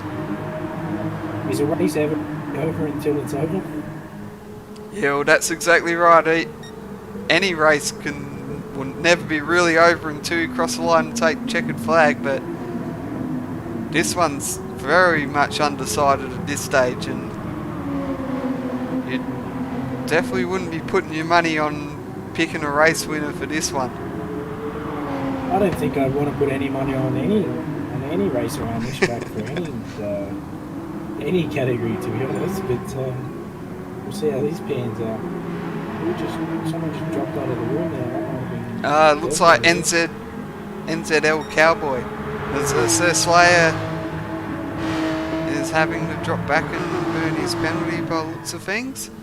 And unfortunately that's going to put him into the clutches of Magical Wax, who's made a move down the inside. That almost looked like Hakkinen and Schumacher at Spa between him and Bortoz, as Magical Wax slices his way through and takes position 3 at this point. And so Slayer's now got a bit of work. He's going to have to get back past Bortoz get into 4th place and keep himself in touch for points here. So we look just a bit further back. Chef Toddy's all on his tail as well, so Chef Toddy definitely a fast driver, so he will be one to keep an eye on, and definitely can't relax with him behind us. I'm sure if you gave him half an opportunity, he'd be up the inside and taking that position. Yeah, it's these guys are all bunched up. So I'm just getting word here from Mr. Ends, but there was an incorrect burn by Slayer there, so that's a bit interesting. Yeah, a few guys might be learning some lessons tonight on how to burn penalties, as Chef Toddy's picked up a penalty of his own. So it looks like he'll have to burn that one coming to the main straight. So we're about to start the final lap of this race. Another 6-lap encounter, reverse grid. And amazingly, some strong racing from the front guys, and you've got 3 of the top 5 in race 1, all in the top 3 positions for race 2. With Chef Toddy burning his penalty. What's going on there? Was that Devlin? There it was spinning across the track. I have to have a look. Yeah, it was Devlin there. Is that a bit of It's Racing I see there on the window of that car? I think it is. On which car was that? Devlin's car. There's It's Racing on the side of that. I'll have to have a look at that one. Devlin Calypso's doing a bit of I want to be It's Racing there.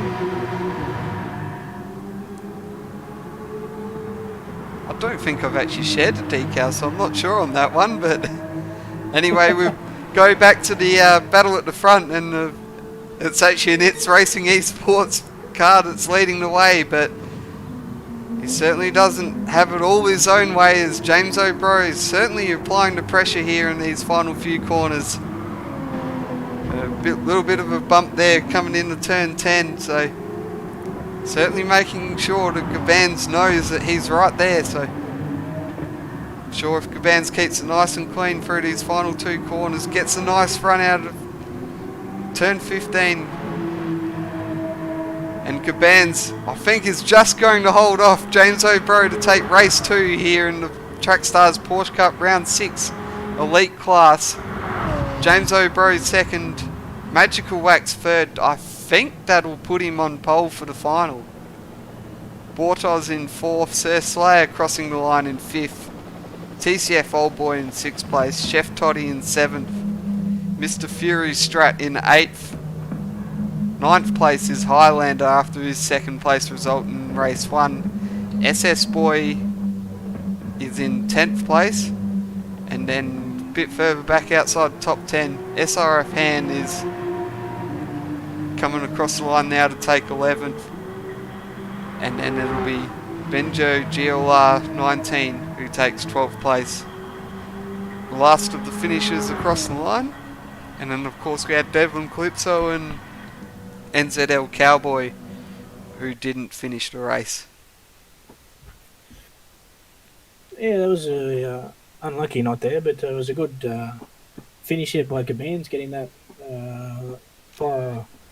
I was about to say pole position, but it's not qualifying. Podium win there, but we'll see how this turns out for race 3 with a few extra laps, but see if these boys are fit for it. Yes, so we'll readjust the grid orders for this final race. I'm not sure if you want to continue talking to the guys and girls joining us on Twitch and YouTube tonight, but I'm definitely going to mute the mic for a second and quickly work out these points and set the grids for our final race. It's a bit of good job management by yourself, but nice to see some sitting on the other side of the fence watching all these guys racing, but I've got some football on my other monitor, so that's going to change to your another one. But welcome to everyone in the YouTube. We got 10 viewers there. Ellis Lynn, Marshall King, Renegade. Unfortunately, you couldn't be racing tonight, mate. That's unfortunate. Hopefully, you can join us next time.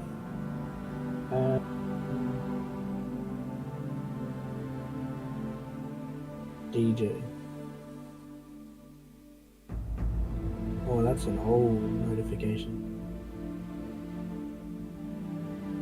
Yeah, no, in case you guys didn't know, I actually used to race in the Elite Series, but because I got the win in the Blue Moon Bay 500, I got forcefully moved into the Pro Class, but those boys are quick, and it's going to be good to see what coming season brings, because it's going to be chopping and changing with different tracks and different stuff like that. We'll see how the championship pans out and see if Woodsy can defend his championship there from the up-and-coming drivers. And as we go, speak of the standings, we've got, as of the last round, we've got Diswood in first, Enspud in second, Robo Sport in third, It's Racing in fourth, SDRT Wasn't On in fifth, SDRT Wiseacre in sixth, VPapa 18 7th, Justin 930 in 8th, Mountain Goat in 13th, and Dano running out the top 10. But hopefully we can get some more drivers for the next round, and we may even be able to run 2 lobbies of Elite. It's going to make more work for us. But if you guys are new around here, thanks for joining in. Join the Discord, come sign up, do some races, get your head in the spin of things, and then join the ways of the Track Stars Racing Series as It's Racing just starts setting the grid here. But in case you guys didn't know, Race 1 is a normal race, fastest based on qualifying. Race 2 is a reverse grid based on the results of Race 1. And then Race 3 is a combined points total of Race 1 and 2. So if you place first and second in Race 1 and 2, and then second and third in Race 1 and 2, then you might be starting on either the second or third row. So you want to try and get that first and first, so you get the good run down to turn 1, as we see Magical Wax starting on pole, Gaban's on second, James Obro third, Sir Slayer fourth, Islander fifth, TCF Oldboy in sixth, Ortoz in seventh, Mr. Fury in eighth. We got Chef Toddy up here, and then SS Boy, Benjo, Han, and Cowboy rounding out the bottom 4.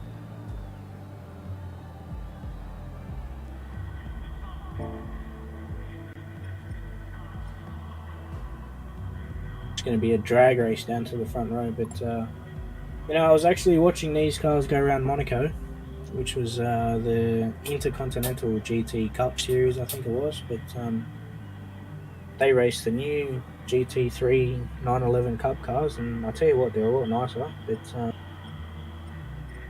Monaco isn't really one track to race these cars at, I tell you that much. But it's good to watch on TV, but we actually have an Australian driver in that series, in Jackson Evans over there, so it's good to see that he's moved up through Formula 3 over here into Carrera Cup and fighting for the championship over in Europe, stuff like that. So it just shows that you guys race in the real world, you might end up in Europe and be one of the best in the world. So work hard, pay for your dues, and try and race. As we got 2 minutes until race start, as we see someone just drop out of the room there.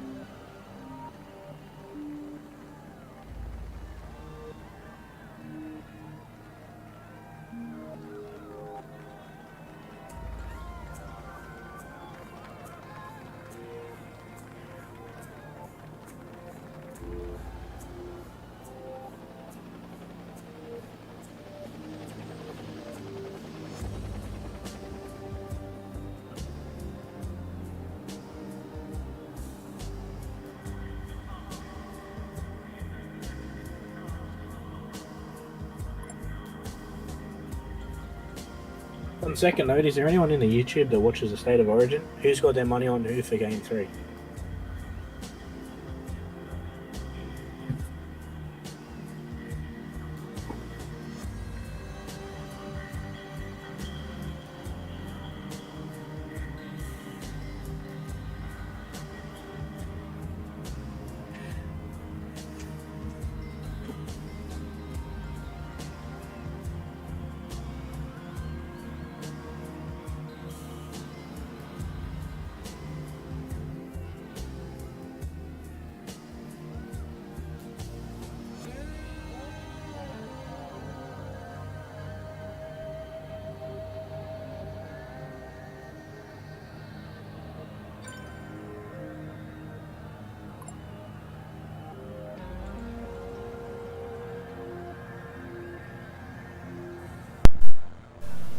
Alright, looks like we might have a little bit more of a delay here as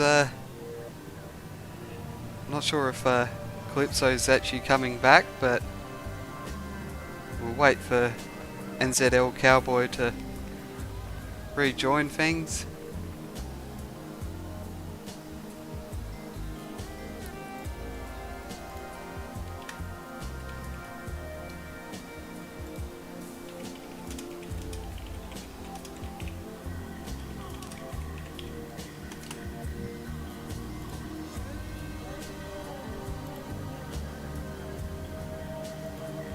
I hope everyone that's in lockdown is having a good lockdown, because I can tell you this much, I am not having a fun lockdown.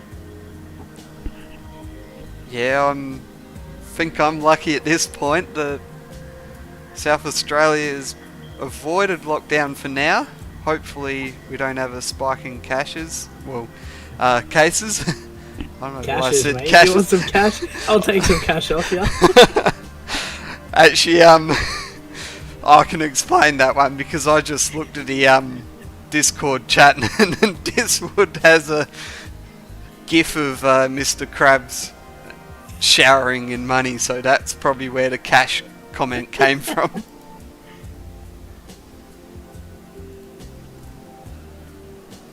Of course, if you want to get involved in the series, make sure you join the Discord server. Not sure if Disappointed can chuck a link up in the comment section, whether it's on YouTube or Twitch. Yeah, give me a second. Sorry, I was just messaging someone. No, that's all good.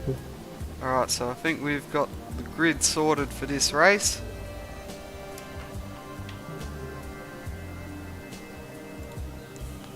Cowboy's back in. I don't think Calypso's rejoining us. It looks like he's offline, so we'll kick things off for this final race of the Track Stars Porsche Cup Elite Class.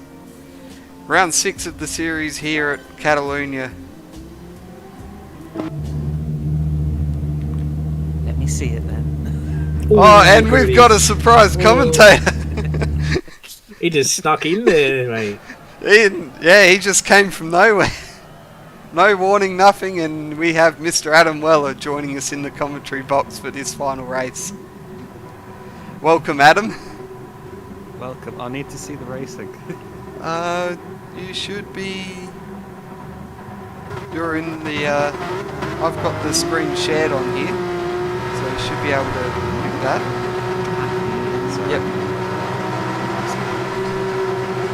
Alright, do you want to take the race start? Oh, then Magical Wax off the line for the final race here at Catalunya. 11 laps. Gabans on the front row. Of course, Gabans, maybe this is useful for him, getting back used to mid-engine cars before he transfers back over to the NSX in the Track Stars touring cars. He's up the inside into turn 1. Is he going to be able to make it stick? A little bit of fender brushing, but Magical Wax holds on to the lead. It's James in third place, Sir Slayer in fourth, then Highlander, Toddy rounding out the top 6, but Magical Wax it is who leads. We've seen Wax and Gabans have some great battles. Of course, last time in the Porsches at Interlagos, they seem to be together pretty much every single time we saw them, but it's Magical Wax and Gabans at the head of the field then. So Slayer leading the charge for the rest of the pack from third place. Do we think that any of these drivers will be able to challenge the top 2? Gabans up the inside and he makes contact with Magical Wax. Ooh, was that gentlemanly? It looks a bit like he maybe got off the throttle and let Magical Wax just have that spot, and maybe didn't want to incur the wrath of the live steward that we've got in Enspud. No, that's it. I wouldn't want a couple of live steward events, but either, mate. I'll tell you that much. Excellent, absolutely. So Gabans there with a bit of a moment, just managed to well, at least he didn't get to spin Magical Wax fully, and he then penalised himself effectively. He's down there in 5th place now in the 55 car, alongside Highlander 215. Chef Toddy still there in 6th place as well. We've seen Chef Toddy in the main touring cars, and Gabans with a bump there to... that was to Sir Slayer, was it? No, they're all over the place as they go through the final chicane. Pandemonium has been unleashed in Gabans. Looks like he's calling it a night there.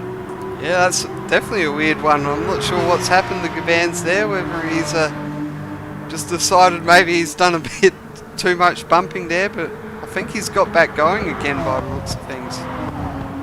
Yep, still 13 cars registered on track, but maybe he's just penalising himself again and again. Down to 13th place then, just behind SRF Han in 12th position. Made her debut, I believe, last time at Interlagos, if I'm not mistaken, within the Porsche Cup, and will be looking to make some upward progress. James O'Bro really lost time in that one, didn't he? Because he was running well in the top 5, and now down to 10th. That's shaken up the order behind Magical Wax. Of course, Magical Wax here, without his main competition, may have it a little bit easier, but he's also got Sir Slayer behind him. I think Han just ran off into the gravel before we switched away there. But Magical Wax, yeah, there you go. She's in the gravel trap. But Magical Wax, maybe a little bit uncontested. Just put the power down too early in the early phase of the corner. And often does lead you out to the outer extremes of the gravel trap if you're not careful. So Han, still a learning experience for her. I know she's very handy on the F1 game, but getting to grips with Gran Turismo. So Slayer right behind Magical Wax then. So the top two already has had a bit of a switch in personnel. We were expecting it to be Magical Wax versus Gabans, but Sir Slayer showing his hand here as they hop over the curbs here at the tricky little chicane at the end of the lap at Barcelona. And Sir Slayer may well be able to challenge Magical Wax here. We shouldn't discount him by any means. He's right on the back of Magical Wax. Magical Wax with the fastest lap of the race there. Of course he will be on the second lap, but Sir Slayer right in the slip. Yeah, it looks like Sir Slayer's actually taken that fastest lap away, and should mention as well that Sir Slayer actually has a faster one lap challenge lap time around Spa-Francorchamps. So you could say that maybe there's probably a bit of an expectation that he should be able to take the fight to the guys like Magical Wax and Gabans. Of course, lap time seeding often leads to this kind of situation where you have drivers who are going to be expected to be quicker courtesy of the results on that circuit, but that doesn't always apply.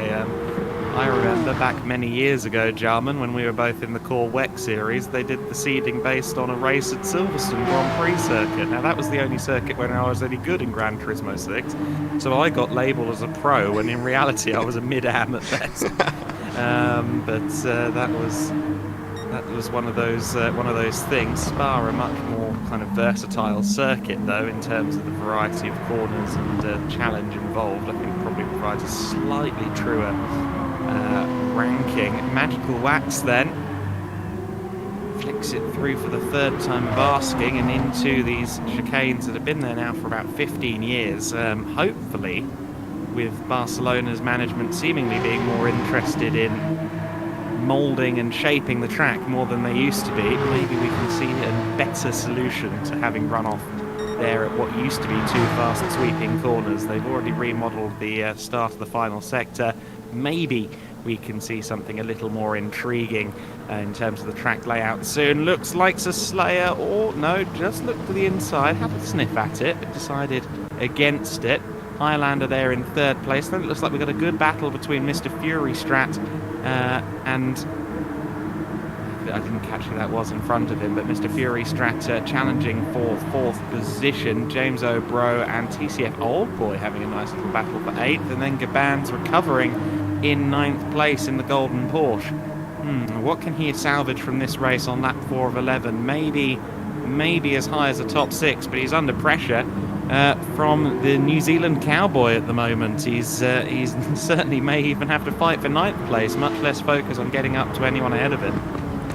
Yeah, of course, even once you make the pass, you have to be worried that the car that you've just passed might just come back at you and make it a bit of a fight rather than letting you sail off into the distance, that's for sure. Absolutely. A couple of good corners for Gabans there has given him a car length or two.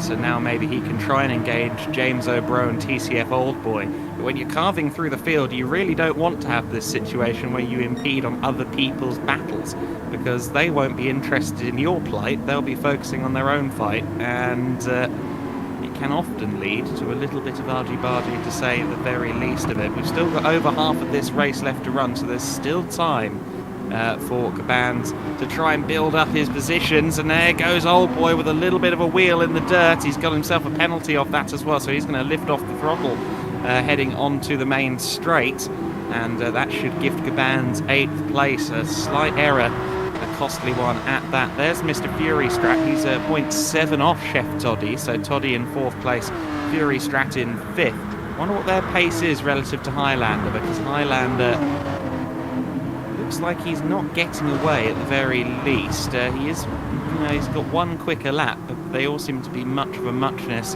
in terms of pace, so that could be interesting to watch as well. So Slayer still stalking Magical Wax in the 1st and 2nd place battle, but Highlander, I think, is going to have to worry about attacking or defending from behind rather than attacking from the front in 3rd place. Currently on his own island, but I fancy that he might end up with some company soon. So Slayer, though, haven't seen much of him race personally. Can we expect him to maybe get a bit feisty towards the end of the race? Is he the kind of driver who'll go for broke in the last couple of laps? I actually haven't seen much of him race either. I think he did the last round at Interlagos in the elite class, but we didn't really get to see much of his racing because I think we caught one lap at the end where they had the Magical Wax Cabannes battle, so we didn't really see a lot. So he's a bit of an unknown probably from our viewpoint, maybe a bit more known to Magical Wax though. Yeah, he's more known to Cabannes because he was going to be Cabannes' teammate in the touring car, so he may team up with him in the Enduros. Obviously that takes him over to the Honda with that. But getting back to what you were saying, Adam, about this track being pretty doo-doo, I prefer Autopolis over this track, and that shows something. So Slayer dives to the inside and takes the position. Sorry, disappointed, but a move for the lead there. Just using a great run out of the final corner and taking the inside line into turn 1. Braver on the brakes, makes the position stick, and as they head towards turn 4, he's already looking quite defensive. So this could be very interesting in the final half of this race now. With a very defensive driver who's just taken the race lead. Will Magical Wax have anything in response? But yes, to come back to your point there, I'm quite a fan of Autopolis as well. Oh, but there goes Sir Slayer. He's off the track. Oh, as soon as we said he was going to put in a good defensive performance, he's now got to do all of the attacking all over again. He's on the dirty tyres and had a tricky section of the track at that, so he loses a bit more time as they come into the long right-hand sweeper onto the back straight, but he's now over a second back from Magical Wax. He's going to have to do it all over again, plus, because he was always in the slip of Magical Wax, but now he's got to fight to get back in to the slipstream of Magical Wax. Of course, he has had quicker lap times, so it's not out of the woods yet, certainly for Magical Wax. He's still got, well, just about 4 laps left to defend here, but it's going to be a much harder task now for Sir Slayer. Once you've done it once and then immediately fallen flat on your face, it can be quite difficult to regroup. He's gone quite high over the curbs there. I wonder if he gets himself a penalty for that, or whether he was just within legality. Looks like he was just about within legality there. I thought for a second that maybe he'd overdone it on the curbs as well to add insult to injury, but thankfully no penalty for him. A penalty further back, I think, for Mr. Fury's strap, potentially. Toddy as well. Oh, Toddy, come on. Pen, burn it all. Thank you. He didn't go off to the side to do so, though. Cabannes looks like he's had a pen as well. He's actually might end up with a 3-wide situation here. Cabannes 7th, and then 8th place Borto's there as well. What order do they come out in? It is Cabannes just about in 7th place still. But I think he had to burn a pen there. At the very least, he went very defensive as if he was going to take a pen. And he and TCF Old Boy still locking horns as well. Cabannes is going on a magical mystery tour of the Porsche Cup grid and finding some new people to fight with. Yeah, he's certainly learning how to race with the entire field in this one tonight. And I just had a bit of confirmation from Men's Bud that Chef Toddy definitely incorrectly burned that penalty, so yes, looks like there'll be a penalty possibly coming his way post-race for that one. Yeah, this feels like when I spot overtaking under blue flags at a real event. Well, that's yeah. Blue flags or yellow flags? So then, just outside the top 6, we said that we thought Gabans might have time to get into the top 6, and well, he's got plenty of laps to go, and he's not that far behind James O'Bro, but James will put up a fight. Magical Wax, meanwhile, still in the lead. Gap has gone down by just a tenth over the last lap or so, down to 9/10 of a second. Again, a much better run onto the main straight from Sir Slayer. He has a good line there, coming out of the last chicane and then into the final corner. He always seems to be that little bit quicker in a straight line. Of course, given this is not a setup series or anything like that, cars are essentially identical. That is all down to the driver, and that's got to be confidence inducing. If you're closing in on the leader and you know you're quicker in certain areas, that is good, but of course you do have to be wary of the fact that they might be quicker than you in certain parts of the track as well. Looks like the gap is going up just slightly again, so through that first sector, Magical Wax actually gains a bit of time. So we're seeing the yo-yo effect here, the seesaw effect between the two drivers. They're clearly strong in different parts of the circuit. Yeah, there's probably a bit of dirty air comes into play as well, that maybe it takes some of the grip away from Sir Slayer, but of course if you miss the apex as well, that certainly allows the gap to close in, just like happened to Magical Wax there. Absolutely, yeah, you can't afford that kind of error at all. It very quickly adds up. He's not taking an ideal line through the not quite hairpin either. That corner, of course, now a remnant of the past. It's been redeveloped and redesigned 2021. Whether or not we'll see an update for Gran Turismo 7 remains to be seen. So Slayer there again with a decent run out of the final chicane, and you could see just how much time he gained over Magical Wax through the Mickey Mouse final sector. He's well within the slip then, down to 0.3 of a second. Magical Wax feels the need to go defensive. 3 laps of racing left to go, and it's going to be a fraught 3 laps for Magical Wax. So Slayer there had no choice but to take the outside, but Magical Wax covers it off there. Defensive driving par excellence, and Sir Slayer is going to have to find a way past the world's widest Porsche at some point over the course of the next 3 laps. Yeah, Magical Wax certainly making a couple metre wide Porsche look like it's about 10 metres wide there. Yes, absolutely. Width of that car, maybe not regulation at the moment. Magical Wax, I thought for a minute there, it looked as though he was going to run it a bit wide with the car's start. I think he maybe had to lift out of the throttle just a little bit on corner exit to avoid completely running it off track, as Sir Slayer did at that very spot from the lead of the race a couple of laps ago. And look at that, the gap's gone back out to 0.7 of a second. It does seem as though Sir Slayer is great through this section that we're just approaching now, and Magical Wax has the edge over effectively the original portion of the circuit, the bit that hasn't been butchered by FIA safety regs. So interesting here to see the disparity between the two. I want to see Sir Slayer on a street circuit. It seems as though he's very good at these first, second gear corners and maximising his speed through them. On that said, though, I don't think he's going to be that much closer to the back of Sir Slayer or to the back of Magical Wax this time. In fact, no, the gap is significantly larger. He's not quite going to be in the slip either, so he's effectively lost a chance here. He's now going to have to absolutely wring that car's neck throughout this penultimate lap of the race to try and have a chance of challenging for the win on the final lap. James O'Bro and Mr. Fury Strat, that's still a battle that's going on. 4th and 5th place for them, and then Gabans already up to 6th place. He's looming large in the mirrors, and you can bet over the course of the next 2 laps he may find himself right knocking on the back door and wanting to get his way past. Fury Strat is going to have his eyes open as he challenges James O'Bro, because he may yet get some attack from behind.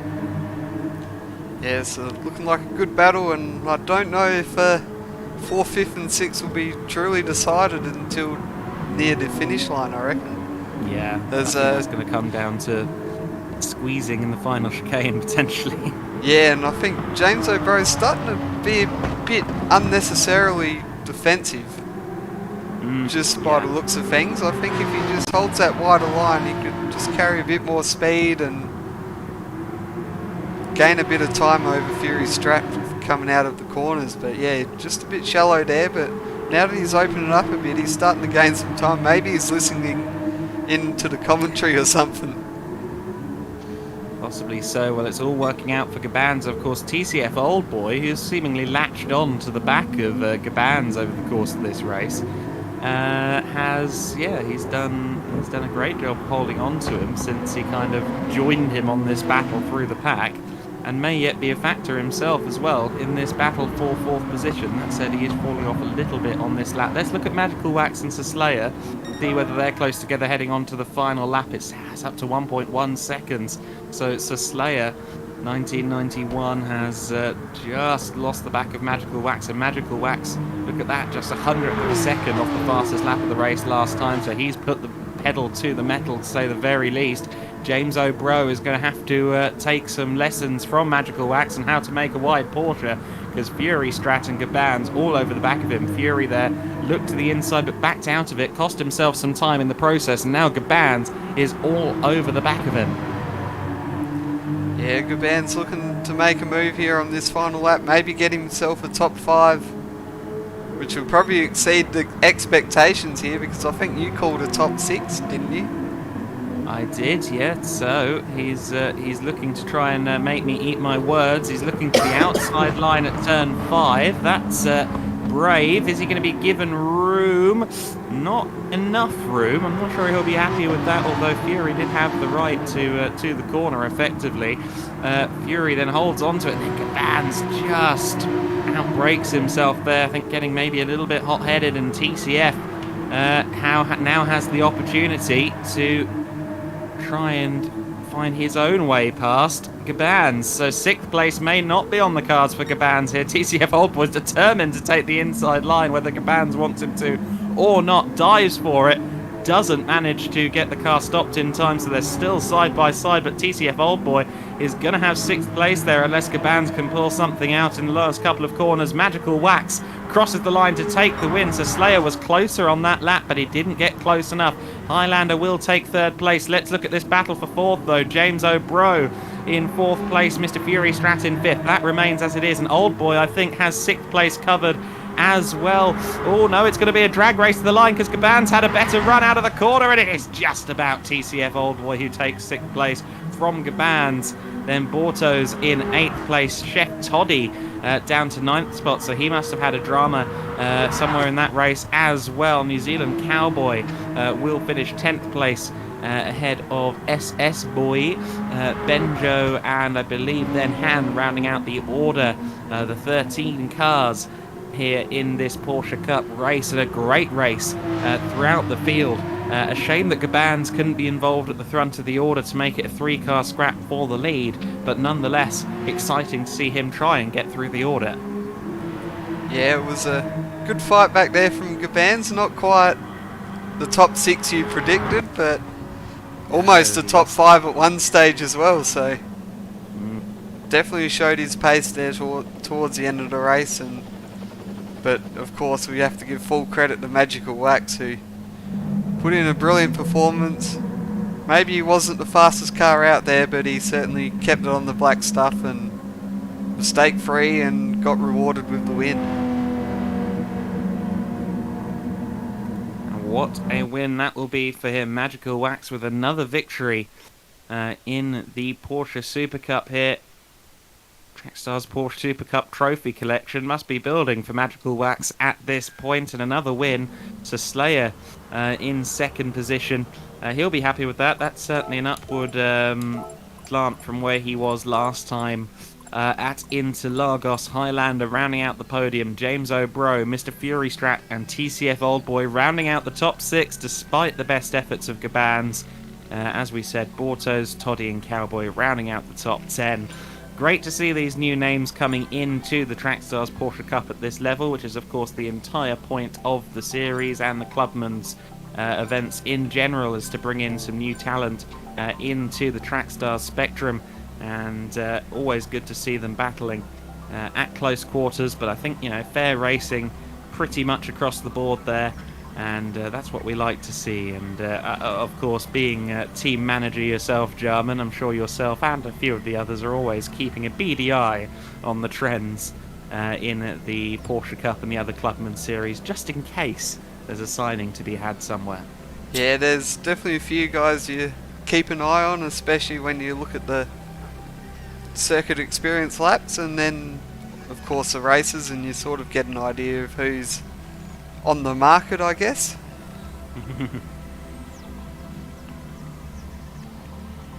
But yeah, it's definitely one you look out for. You try and find maybe some new talent possibly that you can bring through into your own team and maybe help you out in later years. Absolutely. It's very much the case in the real world as well. The support events at, say, the touring cars here in the UK, or the V8s over there in Australia, of course the F1 as well. There's always a BDI on the support events, the junior categories, the Formula 2s, the Super 2s, whatever it might be. And excellent stuff all round from the Porsche Cup. Drivers already had some of them leave the room, but what a great race they had. And where are they next time, Jarman? The next round, I think it might be Austria. I'll have to double check that one though. If it's Austria though, that's going to be a fun circuit there. No, we've already had Red Bull Ring. We had that earlier in the year. That's alright. The next round's at the Nürburgring. Okay. The GP circuit. Bite me. Thoughts? Disappointed? I hate the Nürburgring. This is just the Even GP circuit. It's still a Nürburgring. It still sucks.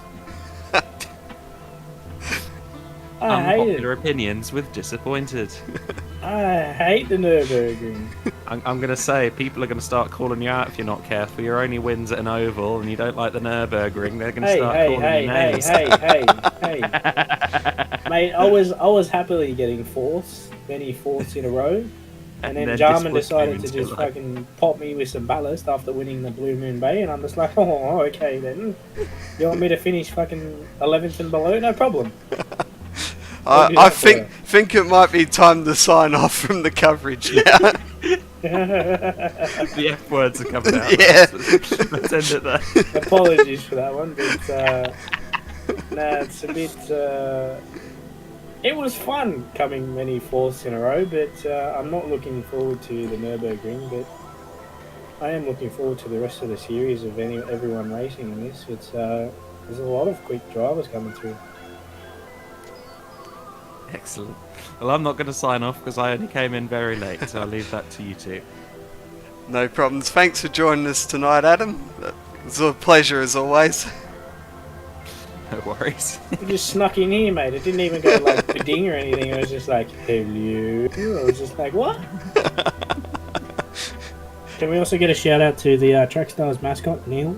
Track Stars mascot, Neil. Yes, we better. Neil the cat is just across the room from me. I'm in the living room. He wags his tail. Yeah, we can't forget, of course, the glorious Track Stars mascot, the one and only Neil, who now has a Discord channel dedicated to him. Oh, he's got a message for you guys later. Keep an eye on the Discord if you want to see a message, a commandment from Lord Neil.